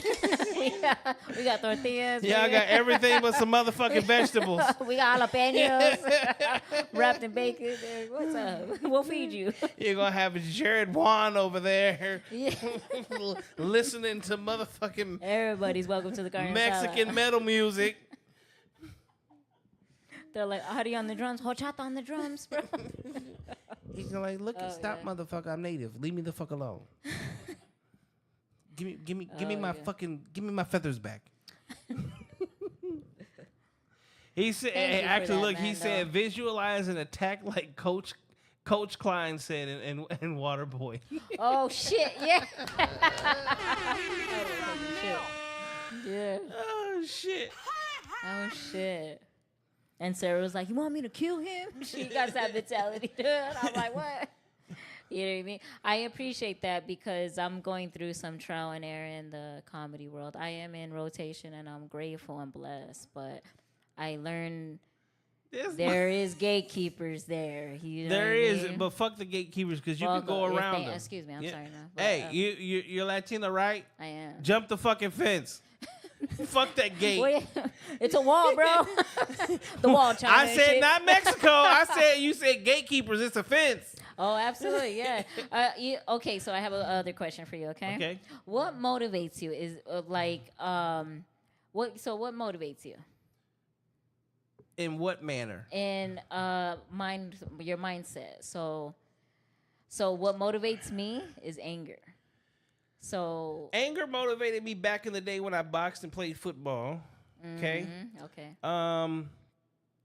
After I got out of prison, and everybody said like you really can't do shit. That's what motivated me to get a record deal. And then after that, when everybody was like, okay, like what are you gonna do now? I was like, I'm gonna conquer corporate America and like being a felon and then being in music for the last 6 years, which basically meant I had no fucking resume. To then go and I moved here. I was the general manager of a software company. I became an executive for AT&T, an executive for T-Mobile, and Put respect on my retired. names. Yeah. Retired from Adobe. Okay. What pushes me or drives me more than anything is the fact of doing things that other people say you can't do. Whereas now I have kids. Yes. And my biggest motivation more than anything is I know how much money I set a goal. I set goals for myself of how much money I need to make. right? But then I have a secondary goal. So it's like, let's say this year I set a goal of 475K. I can only live off the 75K. There you go.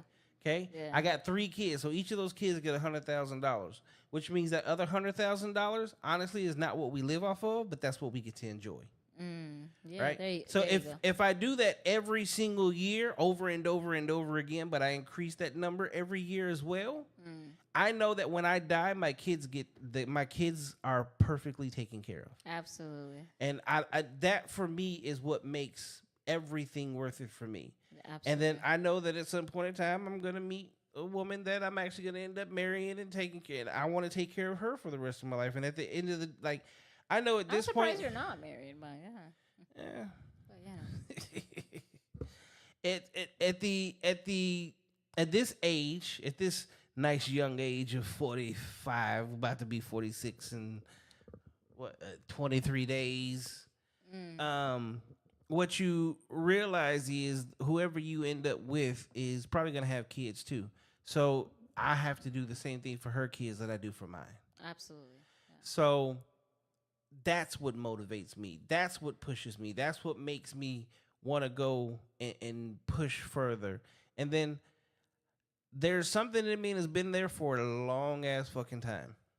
I see people like you and other guests, etc., that want to do something.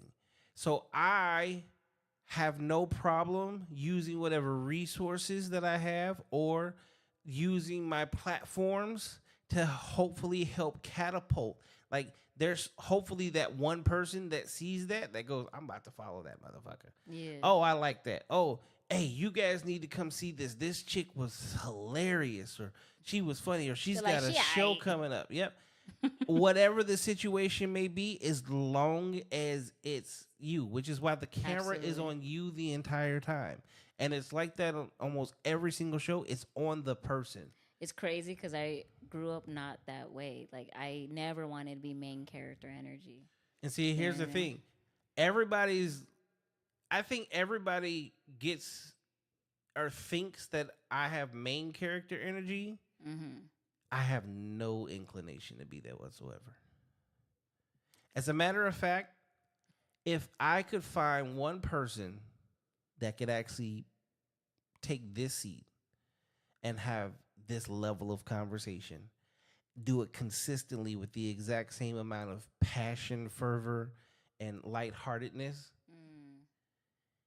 and I could just be like, I'll run the cameras and do the setup and do just 100% be producer, I'd take that in a heartbeat.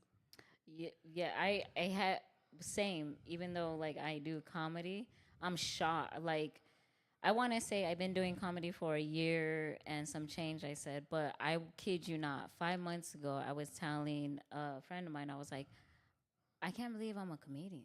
Actually, like I honestly, I can't believe I do this. Actually, like I always had the friend that was louder than me.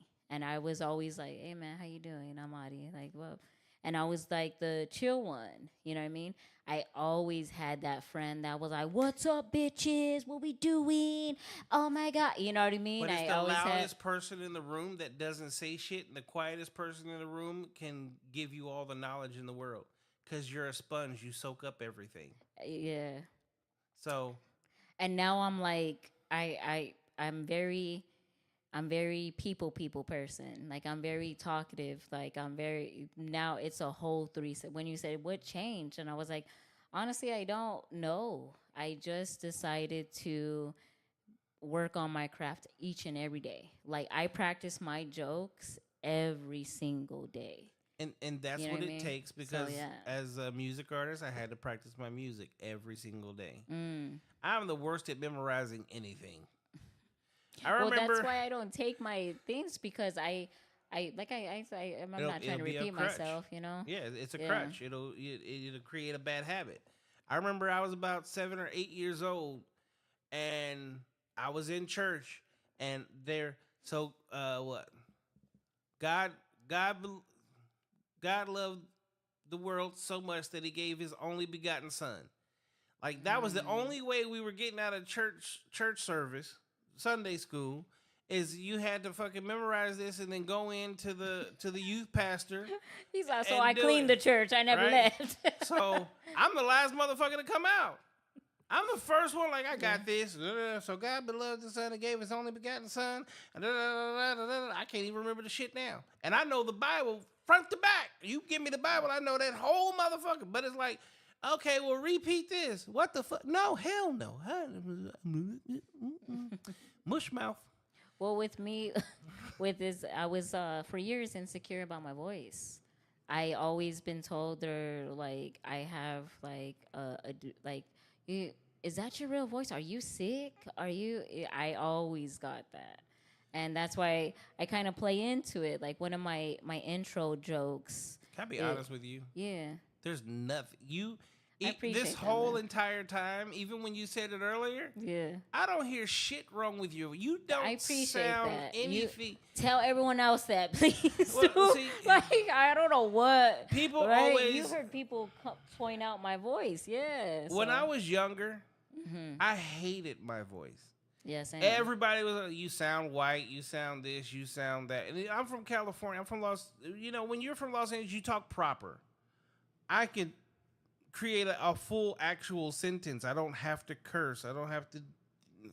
And I hate the fact that you got niggas like Snoop Dogg. For sizzle, my schnizzle, but some sauerkraut nigga. Like, no, that's not how the fuck we talk. We didn't talk like you need that. to go to the open mic with me, dude. Like for real. You got the best open mics here, dude. What you mean? I just said, like, so that wasn't real to me. And then me and my boy who his real name is actually Christopher Wallace. Like when Biggie got killed, I had to call his father to make sure this nigga was still alive. Oh my God. Okay?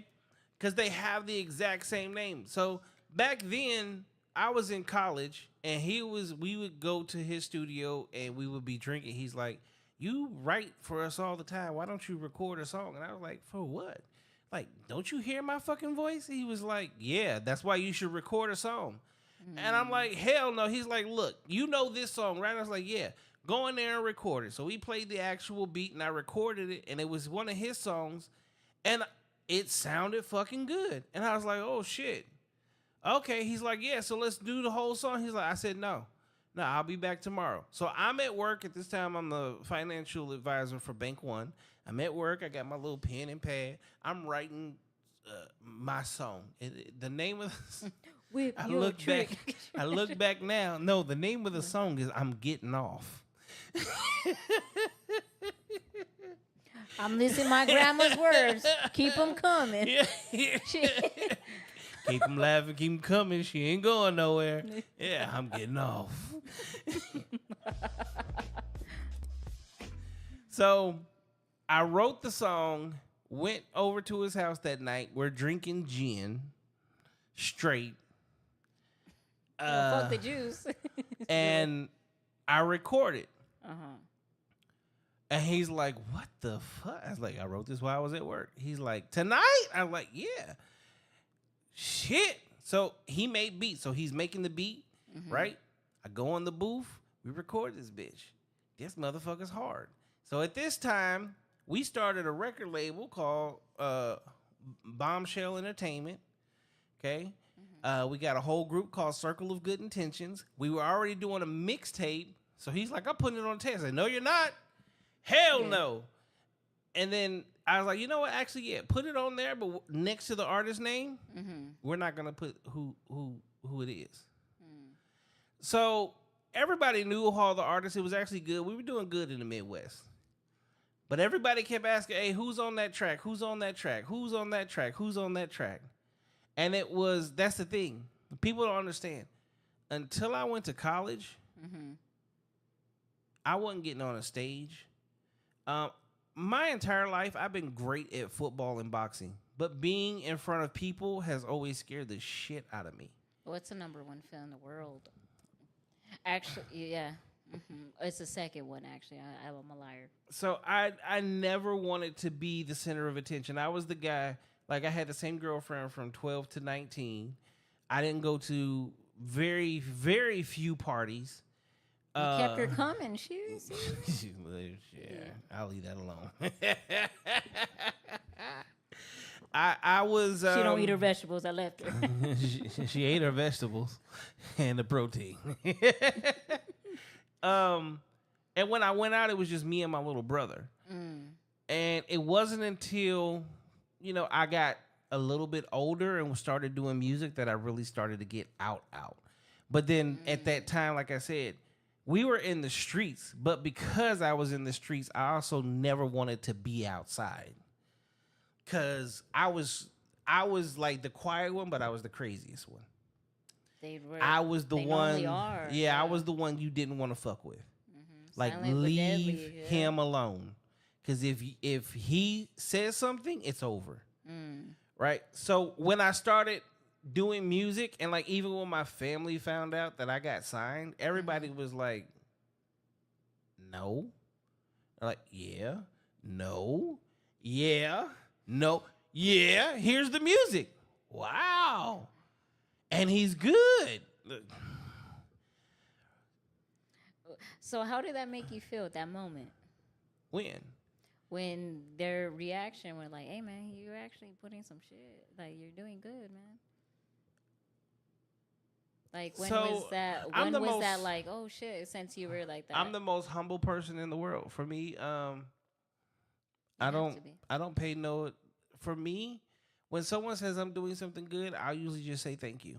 And that's it. Like, I'm not the person that, I don't need the kudos. I don't need the, oh, you did this. I don't need that. It feels good, but for me, like after I do something good for me, I feel like I need to do something double for you.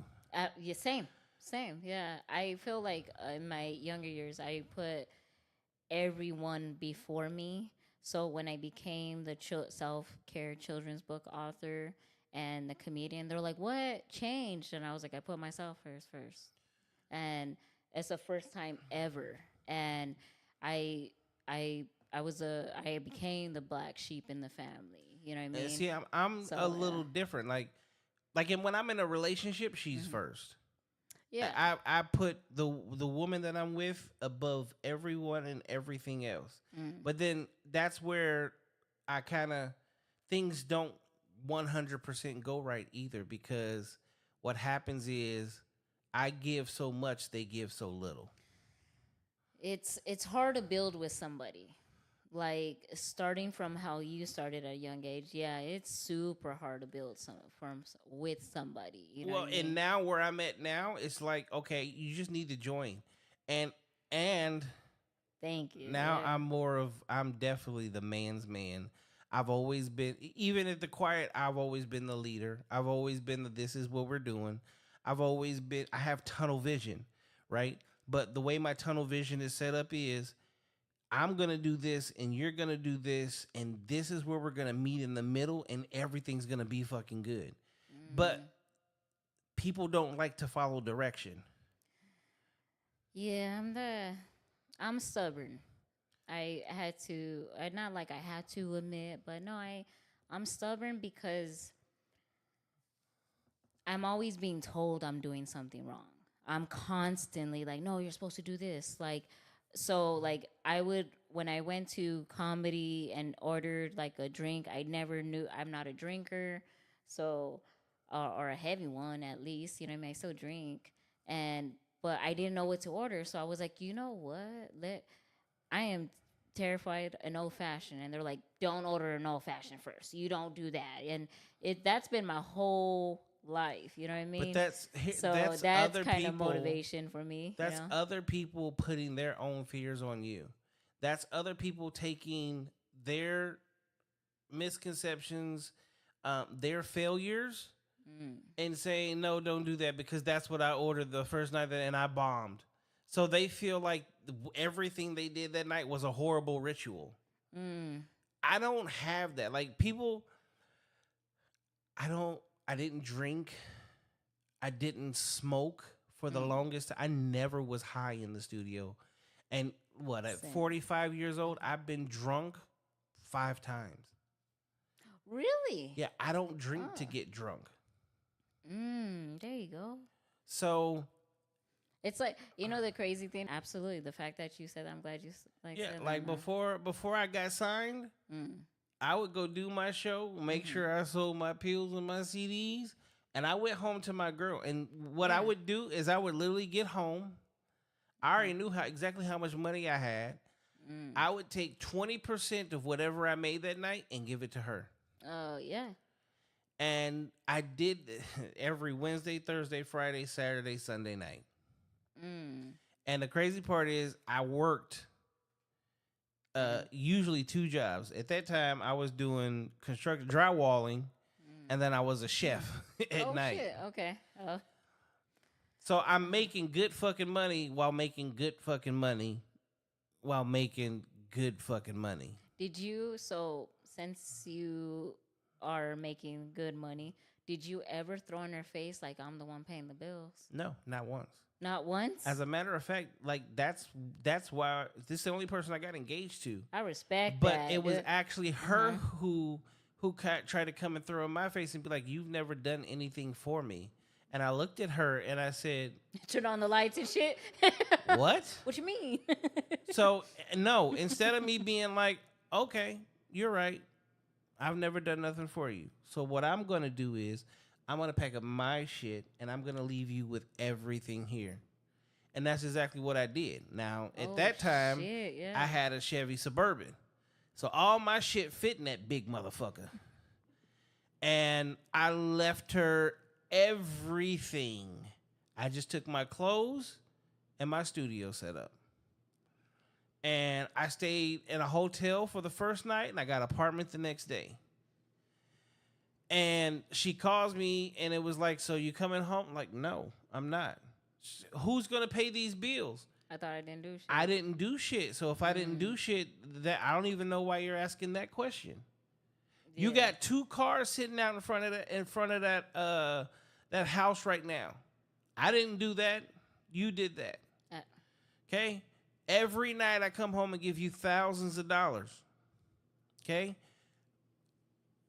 Absolutely. I want you to understand what I don't do for you.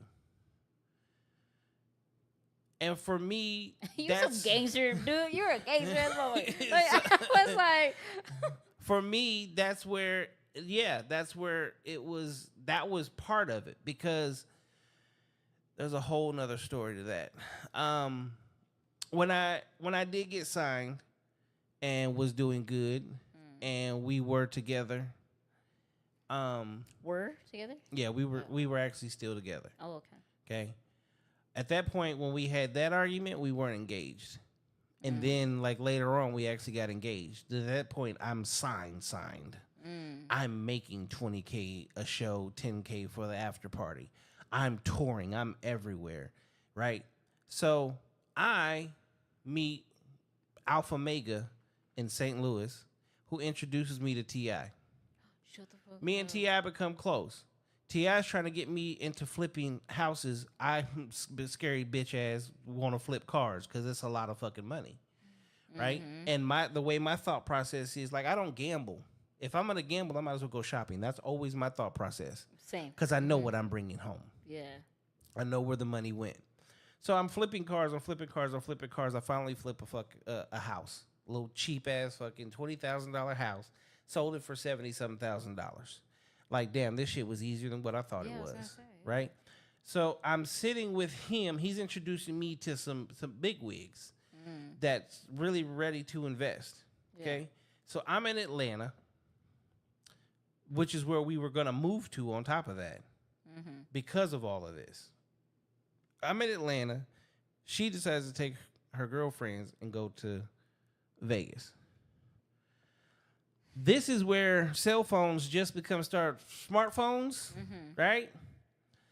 So now I'm getting notifications, emails. I'm lost. No. She's fucking swiping like fucking crazy. Right? I'm ignoring my phone because I'm sitting here with people, like we're actually having a meeting. Like, I'm ready to invest. Like, my first 6-figure investment into a property to, like, really take us to the next level and put our future where it needs to be. Yeah. Yeah, she's spending all the money that I need for that shit. So when I actually take the time to look at my phone and see what's going on, I excuse myself. I go outside, I call her, what's going on? Oh, we in Vegas. We having a good time. Thanks, baby. Appreciate you. Okay, when were you going to tell me you were going to Vegas? Oh, I didn't think you would mind. I know you're not going to be home for about a week or so. Okay, who is we? Yeah, for real. So her cousin and her best friend. I was like, you know how much money you're spending right now? Yeah.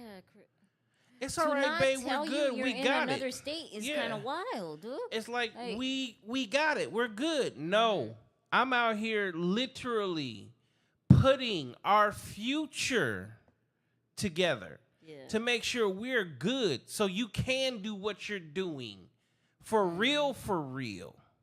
Yeah. So what's that mean? So what that means is I'm canceling your card right Yeah, now. I was gonna say I'll that. book you a flight back home. I already saw you got a room, so you're good. No, you can't do that. No, that's Oh, not. There's no yeah. supposed. I'll see you when I get home. And that's where, for me, it was one of those situations where you're in it for the lifestyle. At that point in time, her brothers and everything was already telling me, like, you're too good for her. She don't deserve this shit. She gonna fuck it up anyway. Her brother? Brothers. Oh shit. Brothers. They're like, her dog? Like, you fucked up by giving her that card. Like, so at that point, I had to think about shit and take things into consideration. And, well, that's what I did. Man, smart man. A respectable man. See, I And- knew. I knew.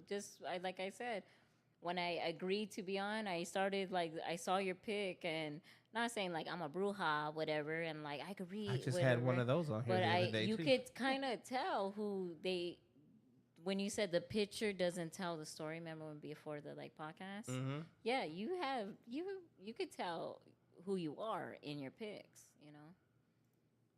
With my pics, I'm like hoping my eyelashes are okay. You know what I mean? I'm like, look, I'm a good person in real life, all right? That's why I say come and see me live. Yeah, you know what I mean? I'm just saying. But no, I respect you, man. That's 100%. Well, I Because appreciate that. nowadays, girls are like, when I said I have no business on the T app because I'm trying to keep my eyes on my own paper. You know what I mean? Yeah. And despite, like, when I say T app is like, really, I have comedians not for me. I have one blocked me from a show. You know what I mean? An all Latino show. You know what I mean? And at the time I didn't. I said, all right, man, this hurts. 100% it hurts. And at the same time, I'm like, I'm glad it happened. I'm glad you reached out and said, hey, I'm not going to have you because of this. And I'm never the cult leader. I'm never trying to talk crap about somebody. It just hurt me as a person because I never asked I never asked. And I work hard out here, man. And as much as people have seen my journey, dude, I'm working. I'm getting where, you know what I mean, where I'm okay. I'm all right now, like, you know what I mean? But the fact is, like, I hate that when I said it, like, anger is like motivation for me, but I don't want it to be. You know what I mean?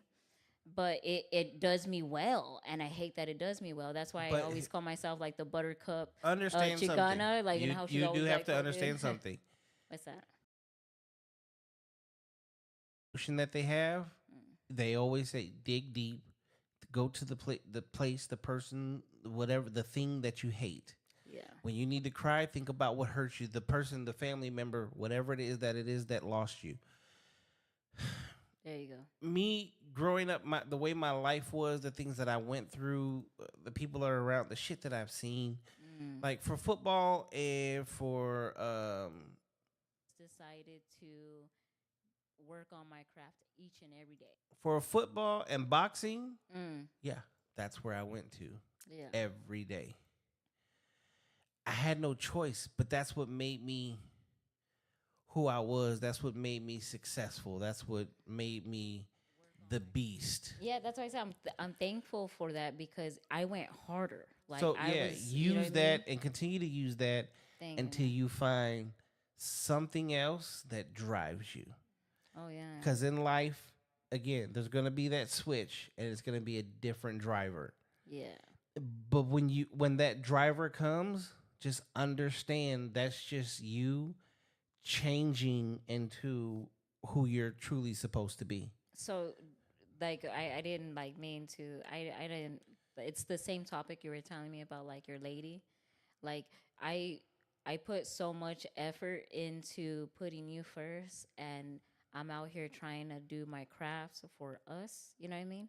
And to get hurt like, dude, I need this money, mama. I need to go and do this. Like and when people don't understand where you're coming from, it's like it's difficult. But like I said, now keep my eyes on my own paper. I'm minding my business. Everything that the universe is always working for me, and I truly believe. You know what I mean? And I know nothing more, nothing less. I'm where I need to be, and I trust that 100. So I will say You this: know, it's not the universe; it's your energy. God gave us this thing called free will. frequency. So free will. if God gave us free will and we have the universe pushing us and pulling us this way because somebody's puppeteering shit, that's the total opposite of free will. So as long as you align yourself with, and I say this, in life you need to find your purpose. Your why. And the moment you find your purpose, everything else falls into place. But real quick, I want to thank Julie when she brought me back into comedy. I had my first show, and I did so bad. I did horrible, and I had a knot in my stomach for a whole week, and I was like, I can't shake this, dude. I can't shake. I was so embarrassed. You know what I mean? And so I put on Facebook like, hey, I'm stepping back. What I don't. So she met me in person, and she goes, what's this? You want everyone to feel sorry for you, dude? What's this? And I was like, I can't, I don't know, man. And she was, look, yeah, we need people like you to win. Get back on stage. You were embarrassed of your voice, and now you're in front of a mic. And then so she goes, you have been through foster care. You lost a child. You've been through a domestic violence thing. We need to see women like you win. So get up again. And so she was like, no, man. And you're not built that way. You come from foster care, homelessness, all these things.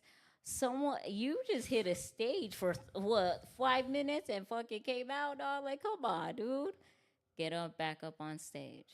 And then so I did, and I just kept on. And that win, when you get like that, there is no other high in the world.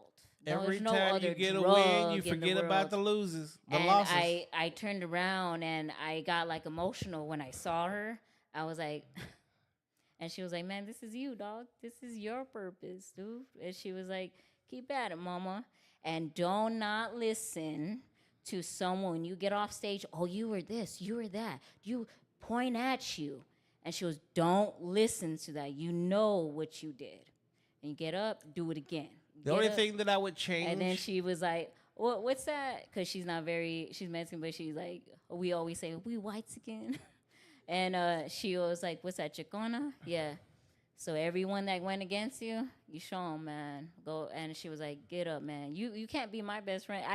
I only fuck with 2 people in my life. She was like, and you can't be this person. She was like, I know who you are.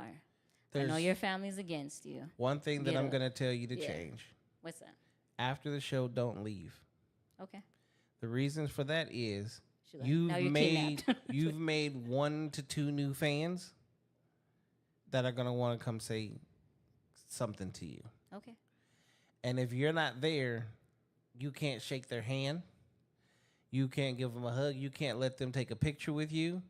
You rob them of a moment to let you know that they enjoyed you, which is what you also need. Because, again, as you find and you do your purpose, you're going to understand that the more and more people come up to you and say thank you. Oh, yeah. That's new. So a couple shows, they wanted to take pictures of me. I was like, you sure? Like, what? This is weird. You want to take pictures of me? That's just being I had humble. mismatching socks, dude. You sure? Like, you know what I mean? I was like, oh, all right. Yeah, that's why I was like, but it was weird to me. I was like, sure? And I was like, and then you know what's crazy is that like I'm sweaty at the end of the thing, and they're like, you want Because to those take lights is hot as pictures? hell. And I was like, dude, look, I'm a good person, all right? I'm a good person. I'm just a sweaty pig right now. I know. I was like, look, I threw myself on the floor, dude. Like, but Jared yeah, said, like Aaliyah said, dust yourself off and try again. thanks, man.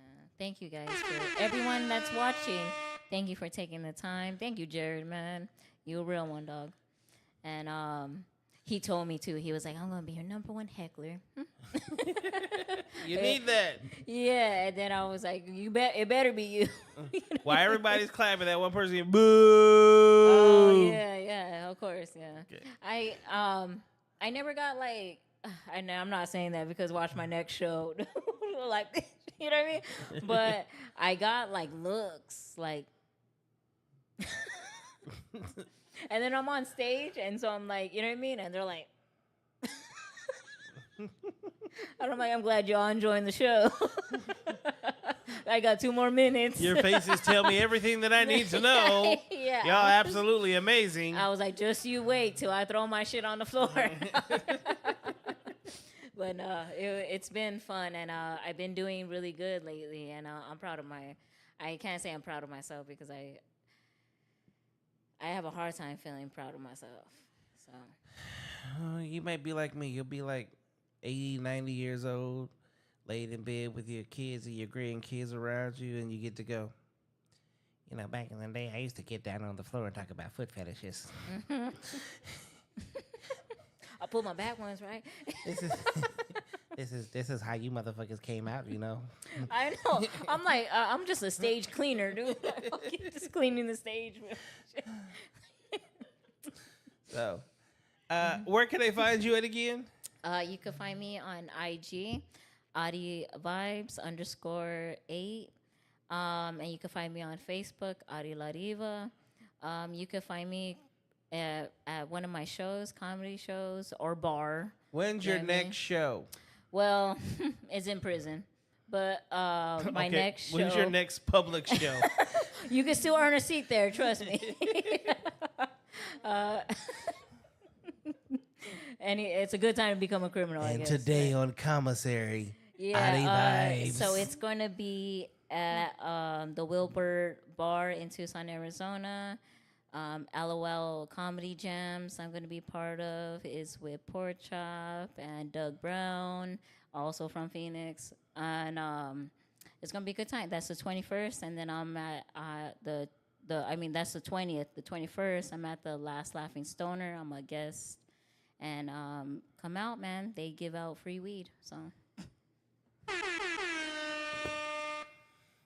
And thank you for everyone that supports live comedy, live artists, not just comedy, but if you go to concerts, we very much appreciate that. You know what I mean? So Yeah, we'll start with comedy tonight. Ain't no live artists here tonight. Fuck you, watch, yeah, artists. right. Next thing he's going to be like, I'm performing it. Nope, I'm done. I'm done. You can catch me tomorrow night on No Cap Reacts. Yeah, right. I was like, you can catch him next Wednesday at Stir Crazy. He's doing an open mic. Yeah. And he coming to the stage. I don't even know what the fuck I would call Like he myself has a anymore. double judge joke for you. So look, I got just one joke, and after this, I'm getting the fuck out of here. Okay.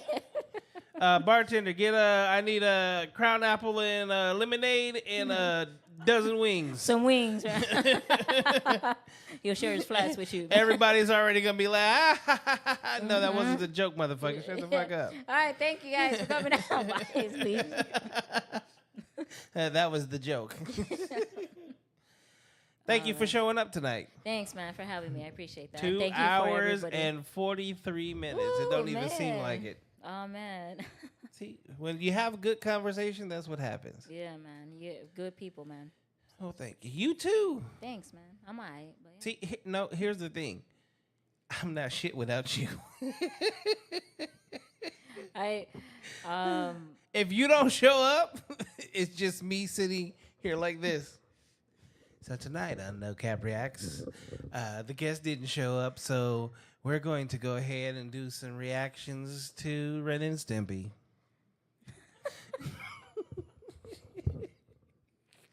Oh my goodness, I can't with you.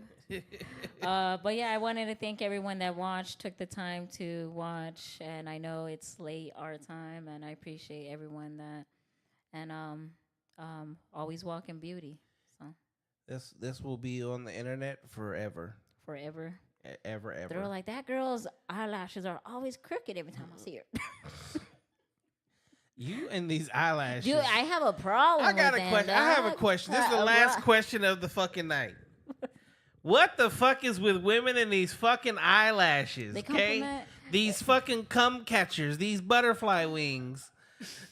Oh, you know that the first girl that did like eyelashes was actually a prostitute. No, you know the first Yeah. girl that actually did eyelashes was Mimi off of a show called Drew Carey. Oh, that's true. Oh my god. Oh my god, yeah. Okay, They compliment our eyes. Here. I look 12 if I don't have one. We made fun of this motherfucker for years. For years. Oh my For God. years, we made fun of this motherfucker here. I'm gonna do And that on this stage. is I'm gonna what be her y'all- for Halloween now. This You is know what women look like today. You I'm gonna forgot be here about for her, huh? Halloween. Yeah, you forgot about her. Oh my goodness. She's the original. Yeah, she is the original. Back in the fucking 90s. Yeah. I'm gonna be No. here for Halloween now. Fuck. All right. Thank you for showing up. Thank you. Thank you for being a good sport. Yeah, man. Thank you for bringing all of the laughs. You too. Wait, that's why I say he's coming to you live near a stage, an open mic near I'm you. not coming nowhere. My black ass is gonna be Keep right them coming. here. I'm gonna keep them coming, all right? Who wants to come? Oh my god. Shout out Ah, to man. Granny. Thank y'all for tuning in for another episode of Therapy Session here at No Cap Reacts. See? It's a good show. Yeah, man. Y'all need to make sure y'all tune in pretty much just every fucking night because this is what happens. If y'all didn't tune in last night, it was an impromptu version of what I call The Conversation. It was a great conversation last night. Tonight, we have the lovely, the amazing Audi in the building. Make sure you keep up with her. Go check out all her social medias. Go bomb her shows. No, wait. Not like that. Buy me wings. Go buy her wings and Bring your big bags. and and Shirley Temples. And if for For all my big back niggas. I'm gonna have the 18-wheelers parked out front. Don't worry, I got you. If I see an 18-wheeler, I'm gonna fucking lose that shit.